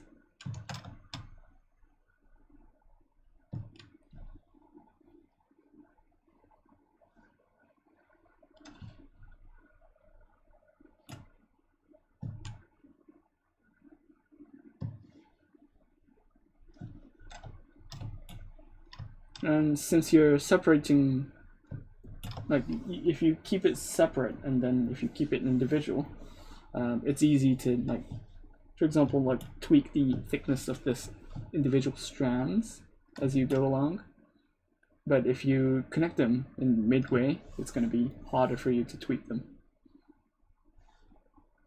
So I usually just recommend people to not connect the hairs until they are happy about the shapes, and then if they want to move forward, they can do that.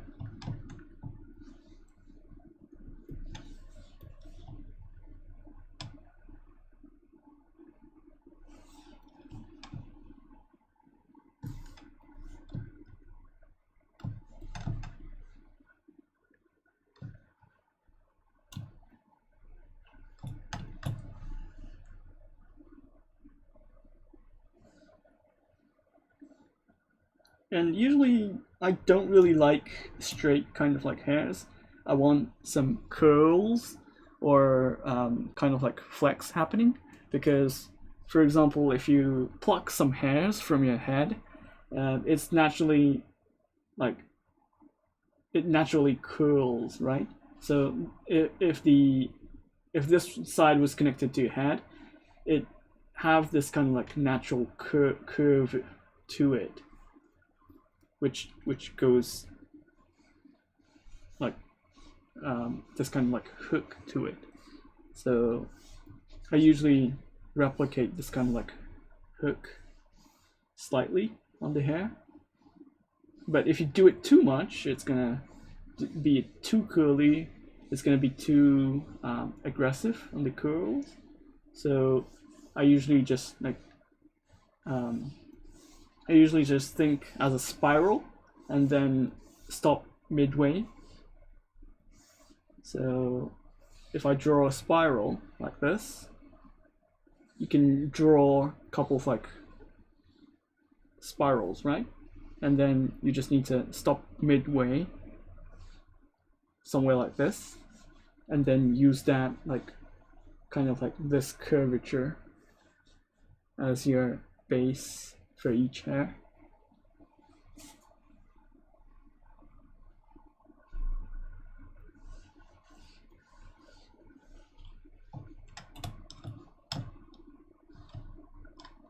So for me, like looking from this angle, this kind of like shape, it does look a bit weird and it's wonky.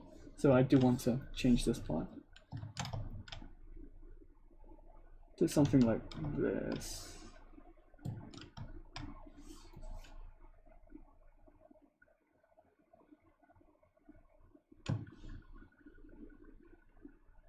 And you do it for every angle that you can see.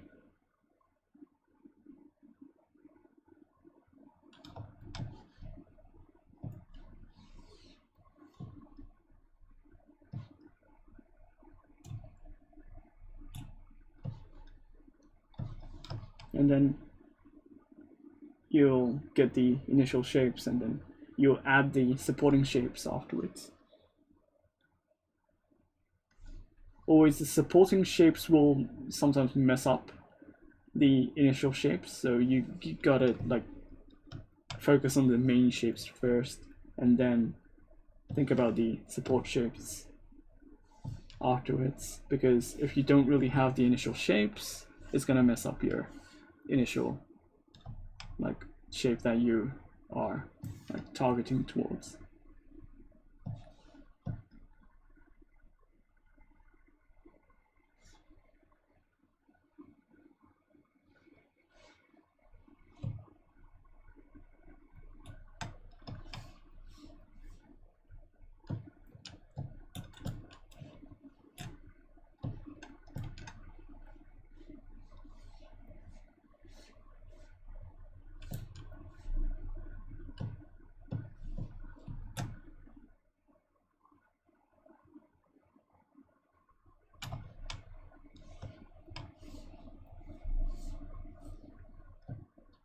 Hey.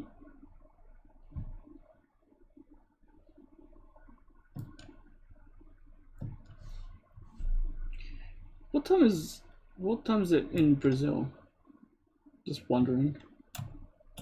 Is it your peak time? If it's like lunchtime?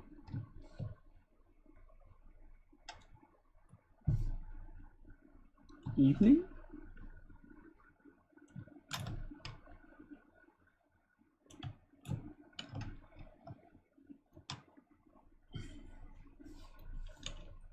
Nighttime, huh?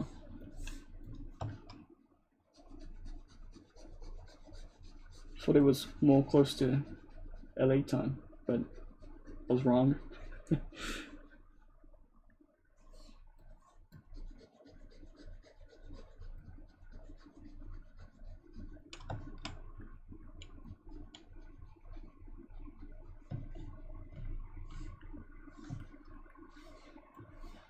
Oh. Yeah, it's pretty much close to sleeping.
I need to think about the rocks as well, and I need to think about the boots. There's so much things to think about, like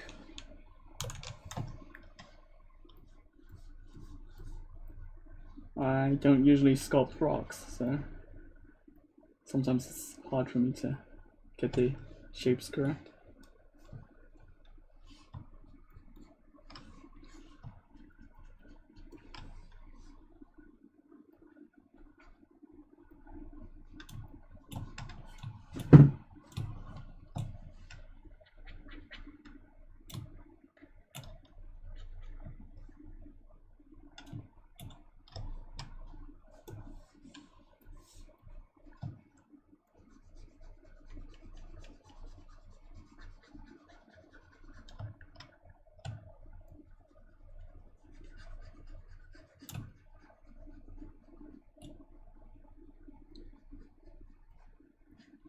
Yeah, H-polish is really nice for like getting hard surfaces, and also there is a couple of like brushes I do recommend when getting the shapes. One of them is /2 or flatten.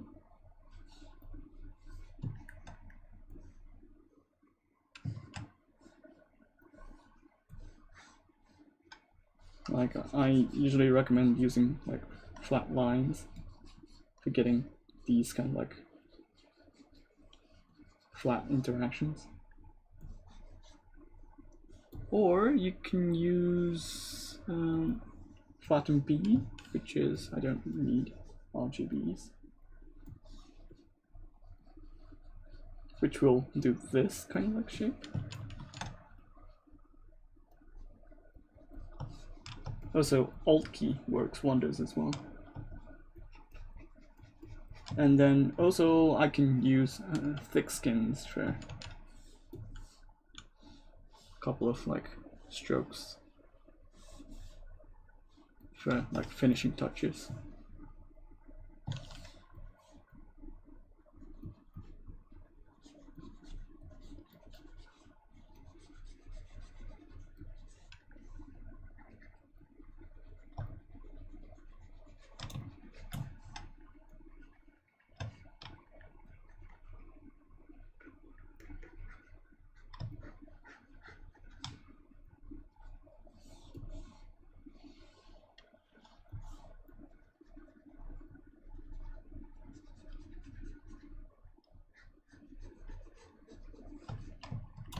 Oh, I'm not sure how many people are familiar with this, but you can use surface noise as a brush as well. And if you go to like noise plugs, and then if you enable granite, and for example change the noise scale to 0, and then put the scale to something like this, and then don't mix basic noise, and then if you add a bit more strength to it, you could do something like this.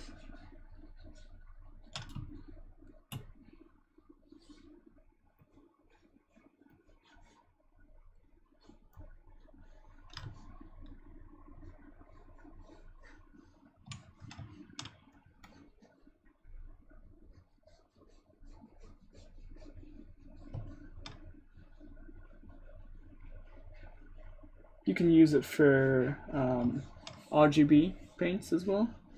So if I want some darker tone, oh, is it flying?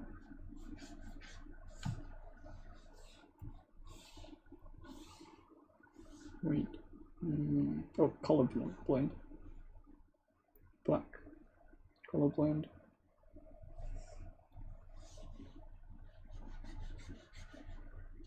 RGB.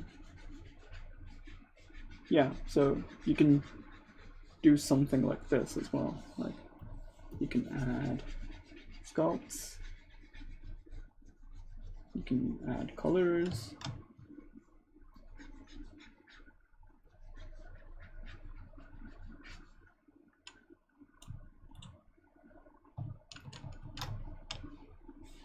and then you can tweak these settings as well. Like you can make it big, you can make it small.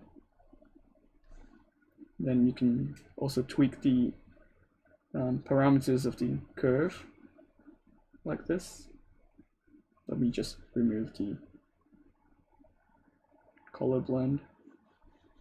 And then you can also add additional noise. So basic noise, and then tweaking the basic noise scale like this. Then it's gonna like get the details of the like sand and granite.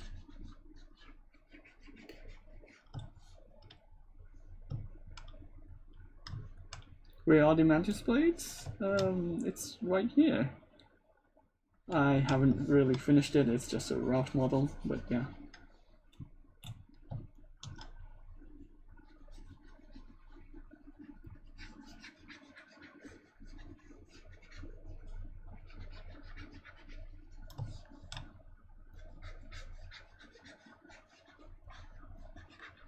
Yeah, sometimes like surface noise is really nice for like having it as a brush. So if you guys are not familiar with this, I'd recommend playing it around.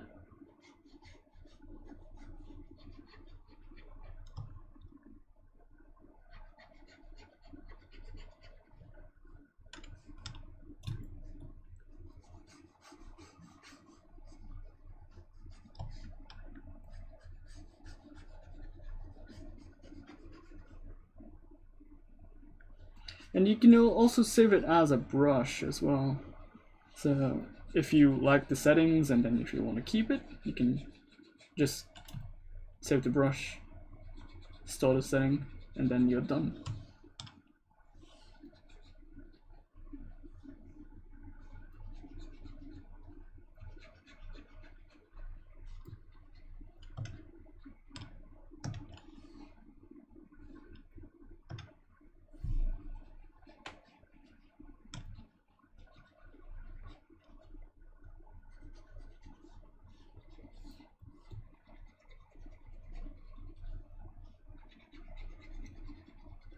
You can also assign like custom alphas as well. So it's basically the same as surface noise, but you can apply it with the brush.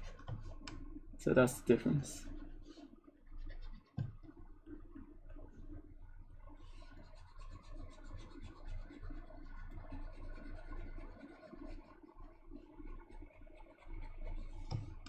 But I usually recommend it with like using it with this noise plugs because it's not really reliant on UVs, and you can't use UVs on this brush surface noise as far as I'm aware.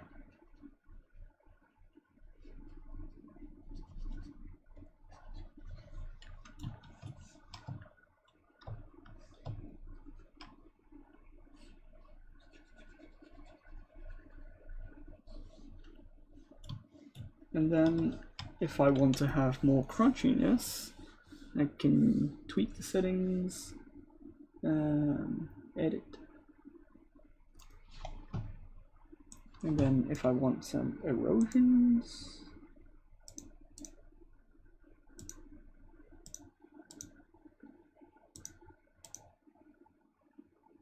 Berlin noise. Ah, Berlin noise looks nice. Huh. Whoa.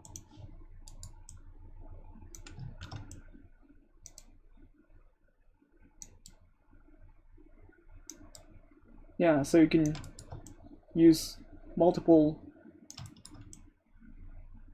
noise settings to get what you want.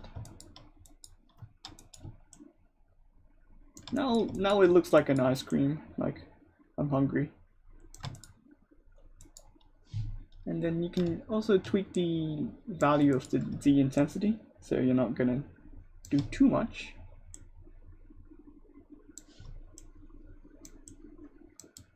And get those crunchiness.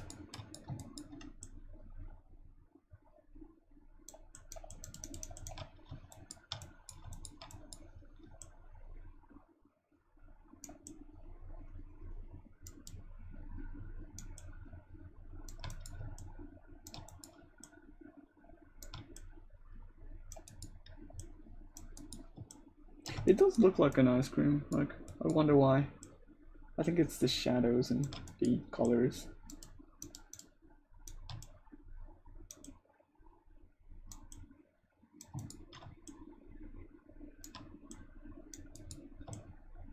And then not all the surface has some like rocks, so I'm gonna smooth out a couple of stuff.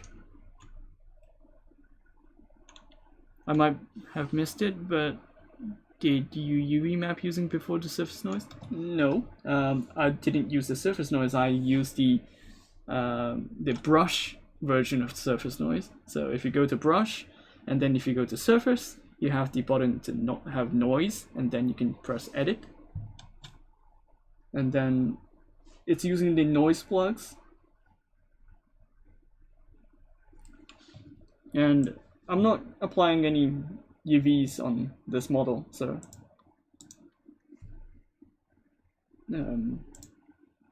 I can apply a couple of things, like more speckle stones. Huh. Then I can tweak the scales for each noise.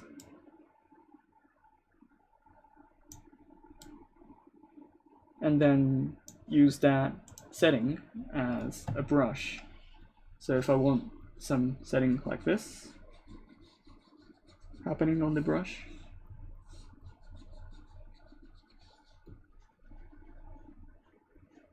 I can just use that partially. So I don't really need to go into like masking and then switching to like surface noise to get a certain like area to be using that as kind of like surface detail. Like I can just use the brush and then sculpt it. And then I just need to like use some parts to have specific noises, and some parts to have absolutely no like sand, granite details. Like I can just polish them or like use trim dynamics to get the details.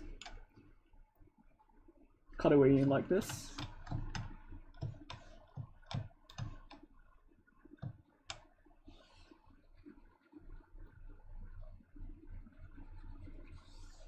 So usually if the like rain hits and then your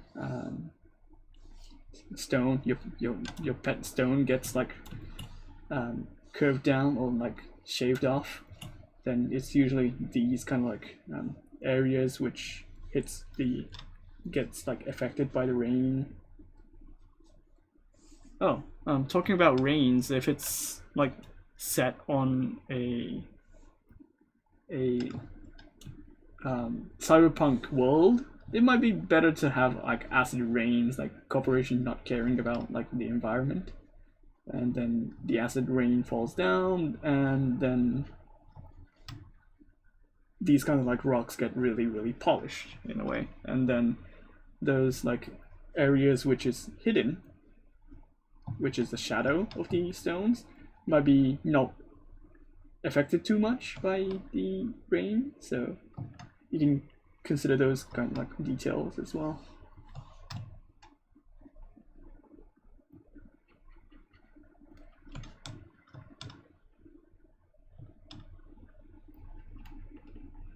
I'm not really good with stones, but like I know a couple things. You can use these kind of like techniques to like cheat your way through if you're not really familiar with stones. I'm not a rock expert, so.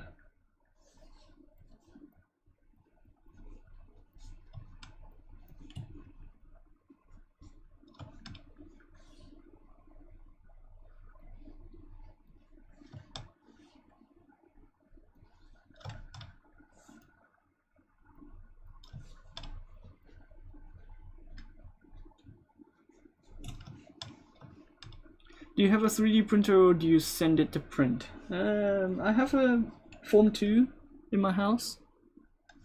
Over there, over there. So I'm not gonna move this like camera because my room is messy, but yeah, I do have a Form 2 and I have Zortrax M200, which is a FDM type printer.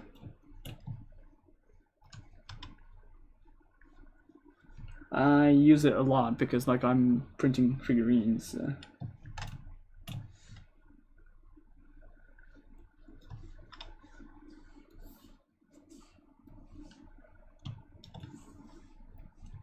Let me turn off the poly paint and see what's happening.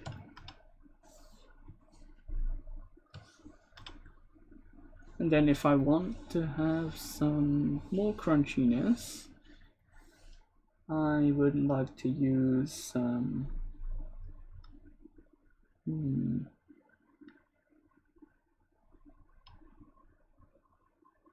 I think it was mallet.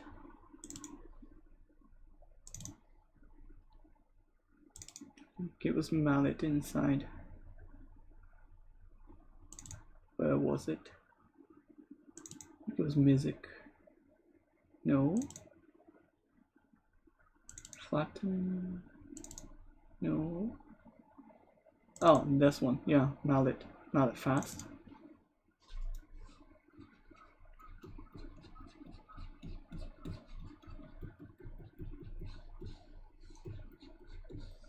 Mallet fast will use the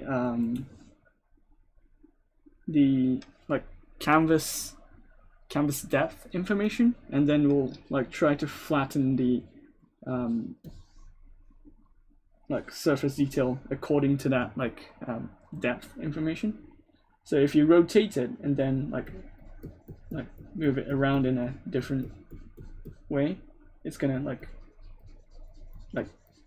take away some part of the mesh differently.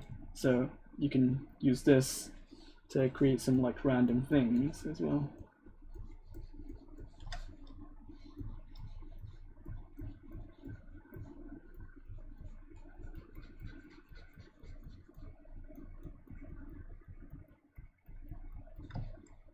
And I usually do like short strokes like this.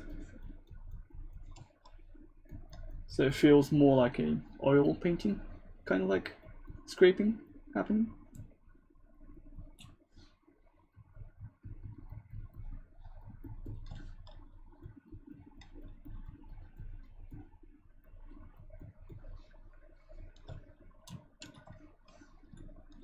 Yep, so if you go to brush and then if you go to mallet, there's the brush setting for this one.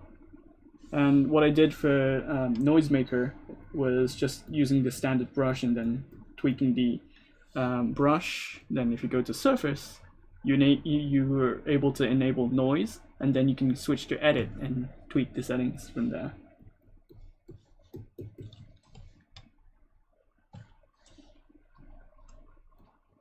Yeah, I don't really make environments, so I think more people doing like more environmental stuff will be more expert in these kind of like fields, I guess, but I don't know.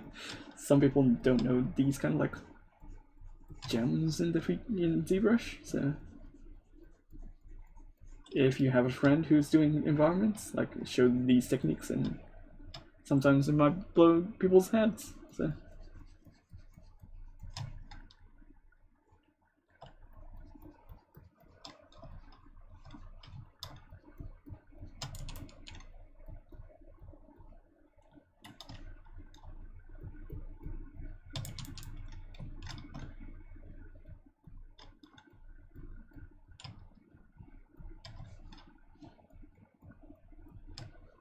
now it's not looking like a ice cream. I guess it's more crunchy bars compared to ice creams.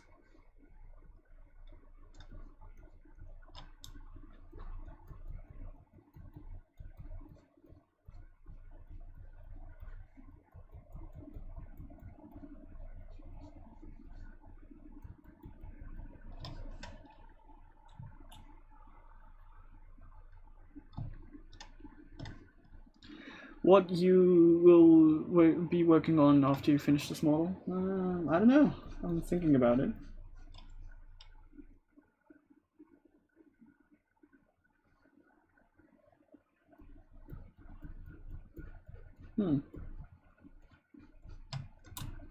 I think a lot of like 3D artists will be like concentrated around like New York area or LA area in US.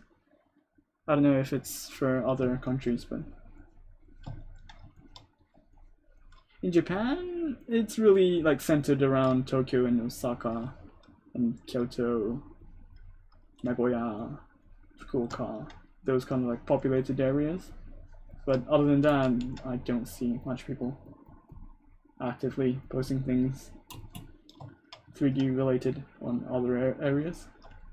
Like other area, they usually want to seek more information, and they go to like Tokyo specifically to get those kind of like informations. So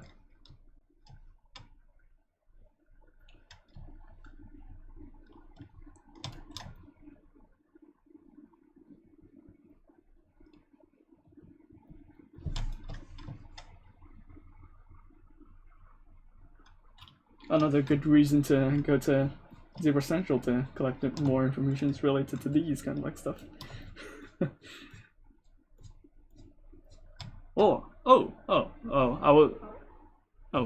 This one. So if you go to Discord, if you look at the slides, which is changing in like in intervals, and then if you look at the Discord link, you can head to Discord, and if you want to ask any questions related to the techniques I showed today or in the past, you can ask me directly there as well. I'm usually around, so if you just at me and then like ask any questions if you want. But like usually I can't really answer any like support related questions. So if you're having issues, it's better to go to support directly instead of asking me or asking the people on Discord. It's hard to do support when you're getting like a couple of people asking you things at the same time. Like it's hard to isolate the issues and speculate what's going on. So yeah. Yeah, internet is really nice recently. Well, sometimes. Yeah, like I'm pretty much locked down in my house, but like I'm able to get so much information from the internet and like be able to like feel you're connected at the same time. I don't know what I would do without the internet, so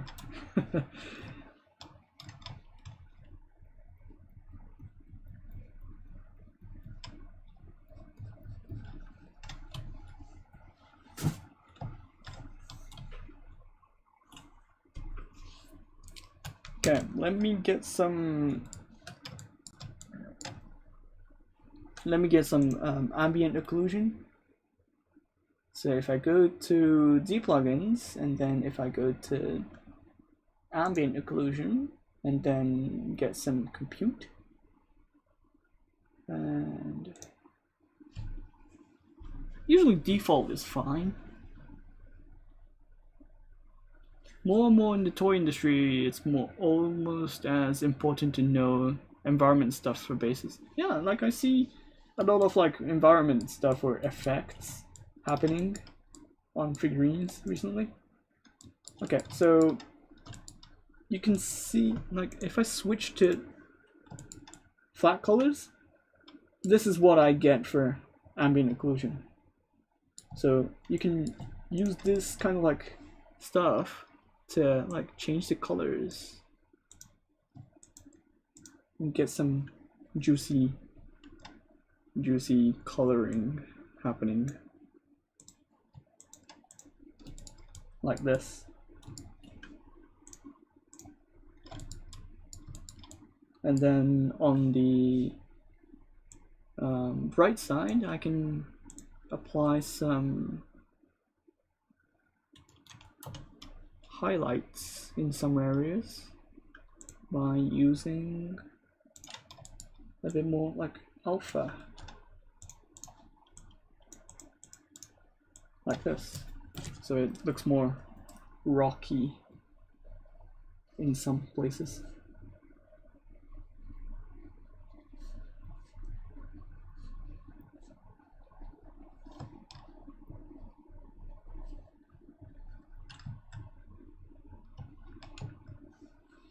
yeah, like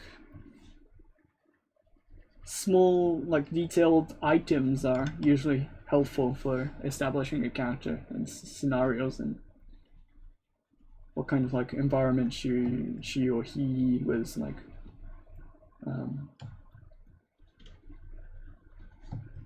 experiencing and stuff. So those are handy, yeah.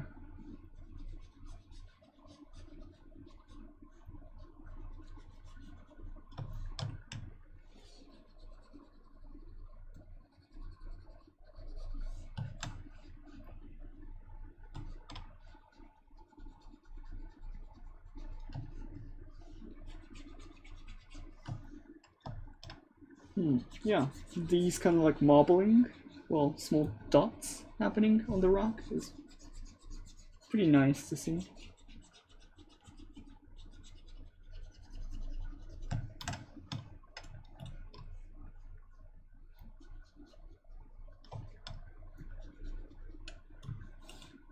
You can always tweak the noise to get some more different kind of like shades. Speckled stone, spiral, paranoia, turbulence,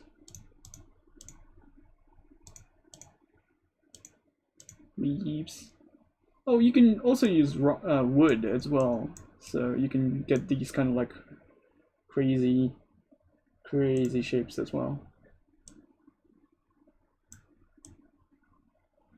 And then you can like tweak these kind of like structures to like be on a certain angle like this, and then like look at it from the side and then apply it like this. Let me tweak these settings like this.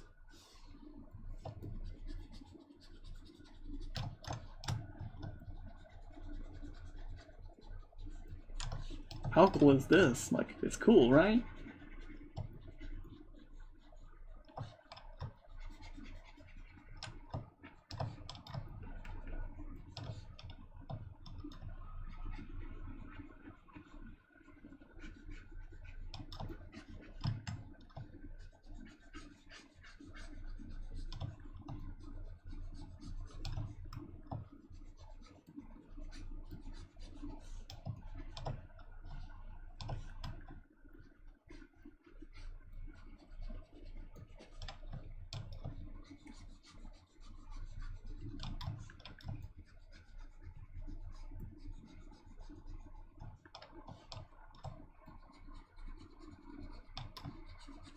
So this would be handy for like making rocks, making like words, making some like rusty textures on your model, or like adding some like bumps and small details everywhere.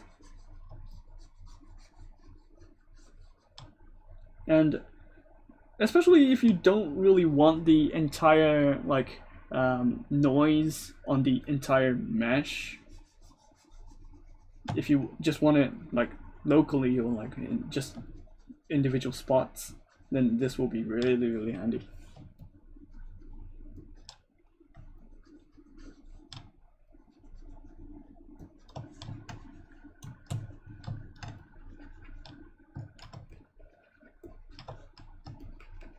And this isn't really new, so like I don't know why people are not talking about this so often.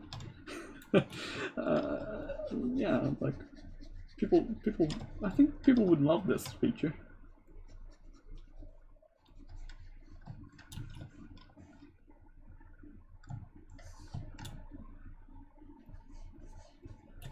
Oh, additionally, there is couple of like smooth features. So if you go to brush, and then if you go to smooth,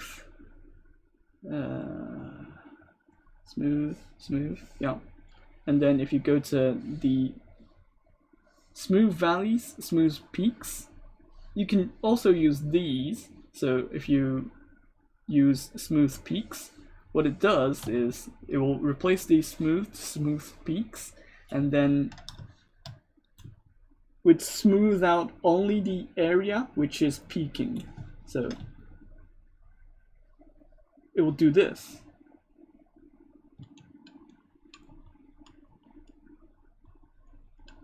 So if you turn the intensity slider a bit more down, it's gonna be like doing these kind of like shapes. So if you don't really need these kind of like intenseness on your like scales or layers, and then you can also just use this smooth peak or smooth valleys to like remove or like smooth out the parts you don't really want to be so strong, which will be really handy if you have these kind of like areas which is sat on really often or rained on pretty often.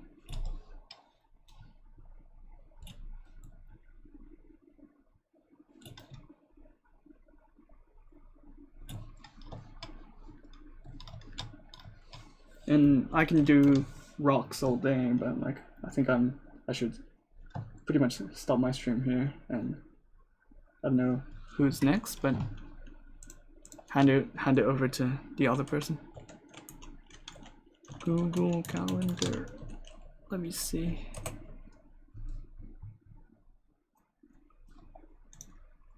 Yeah, so we have Oscar to Joe in 3 hours, so yeah, I think I'll stop my stream here.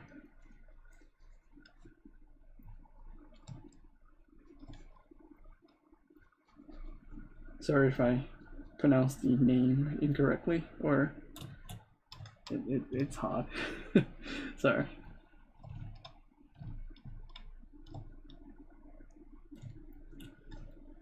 Yeah, it's fun to just like be able to sculpt rocks and like show you a couple of tips and tricks that I know of.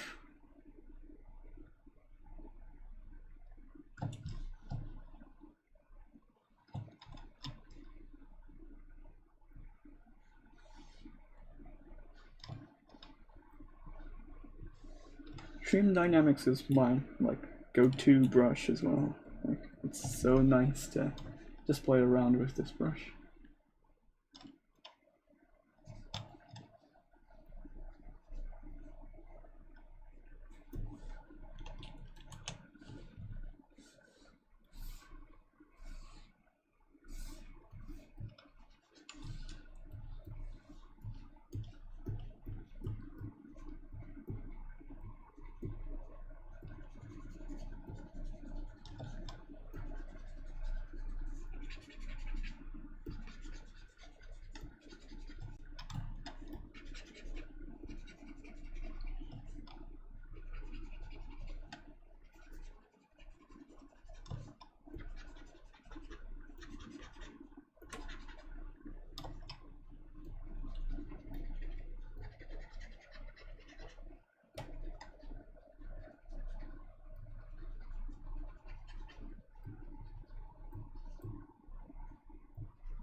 Yeah, this is my like one of my like favorite things to show off when people are like making environments and stuff.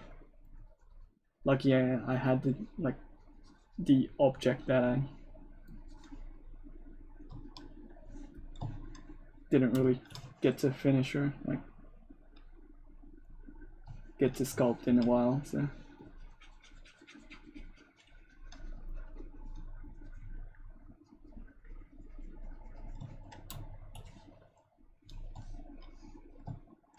Also, usually if you are making rocks, like it's better to like mix a couple of like dirt color, so like brown, not just gray.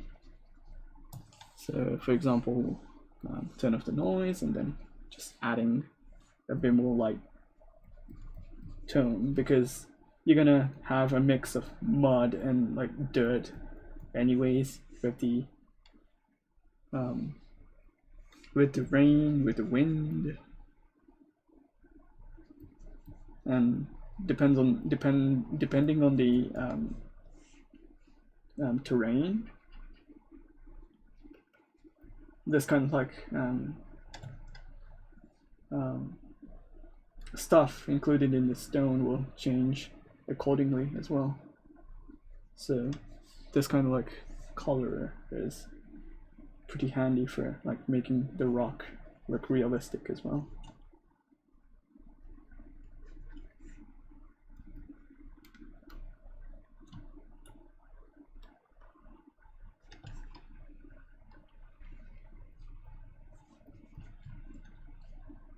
Like I want to have this like rock look a bit chalky, chalk kind of like rock. So I'm gonna add a bit more like brown and light gray to it.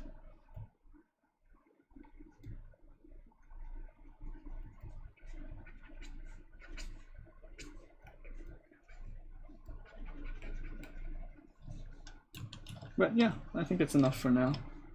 So yeah, see you guys next week. So see you guys next stream. Bye.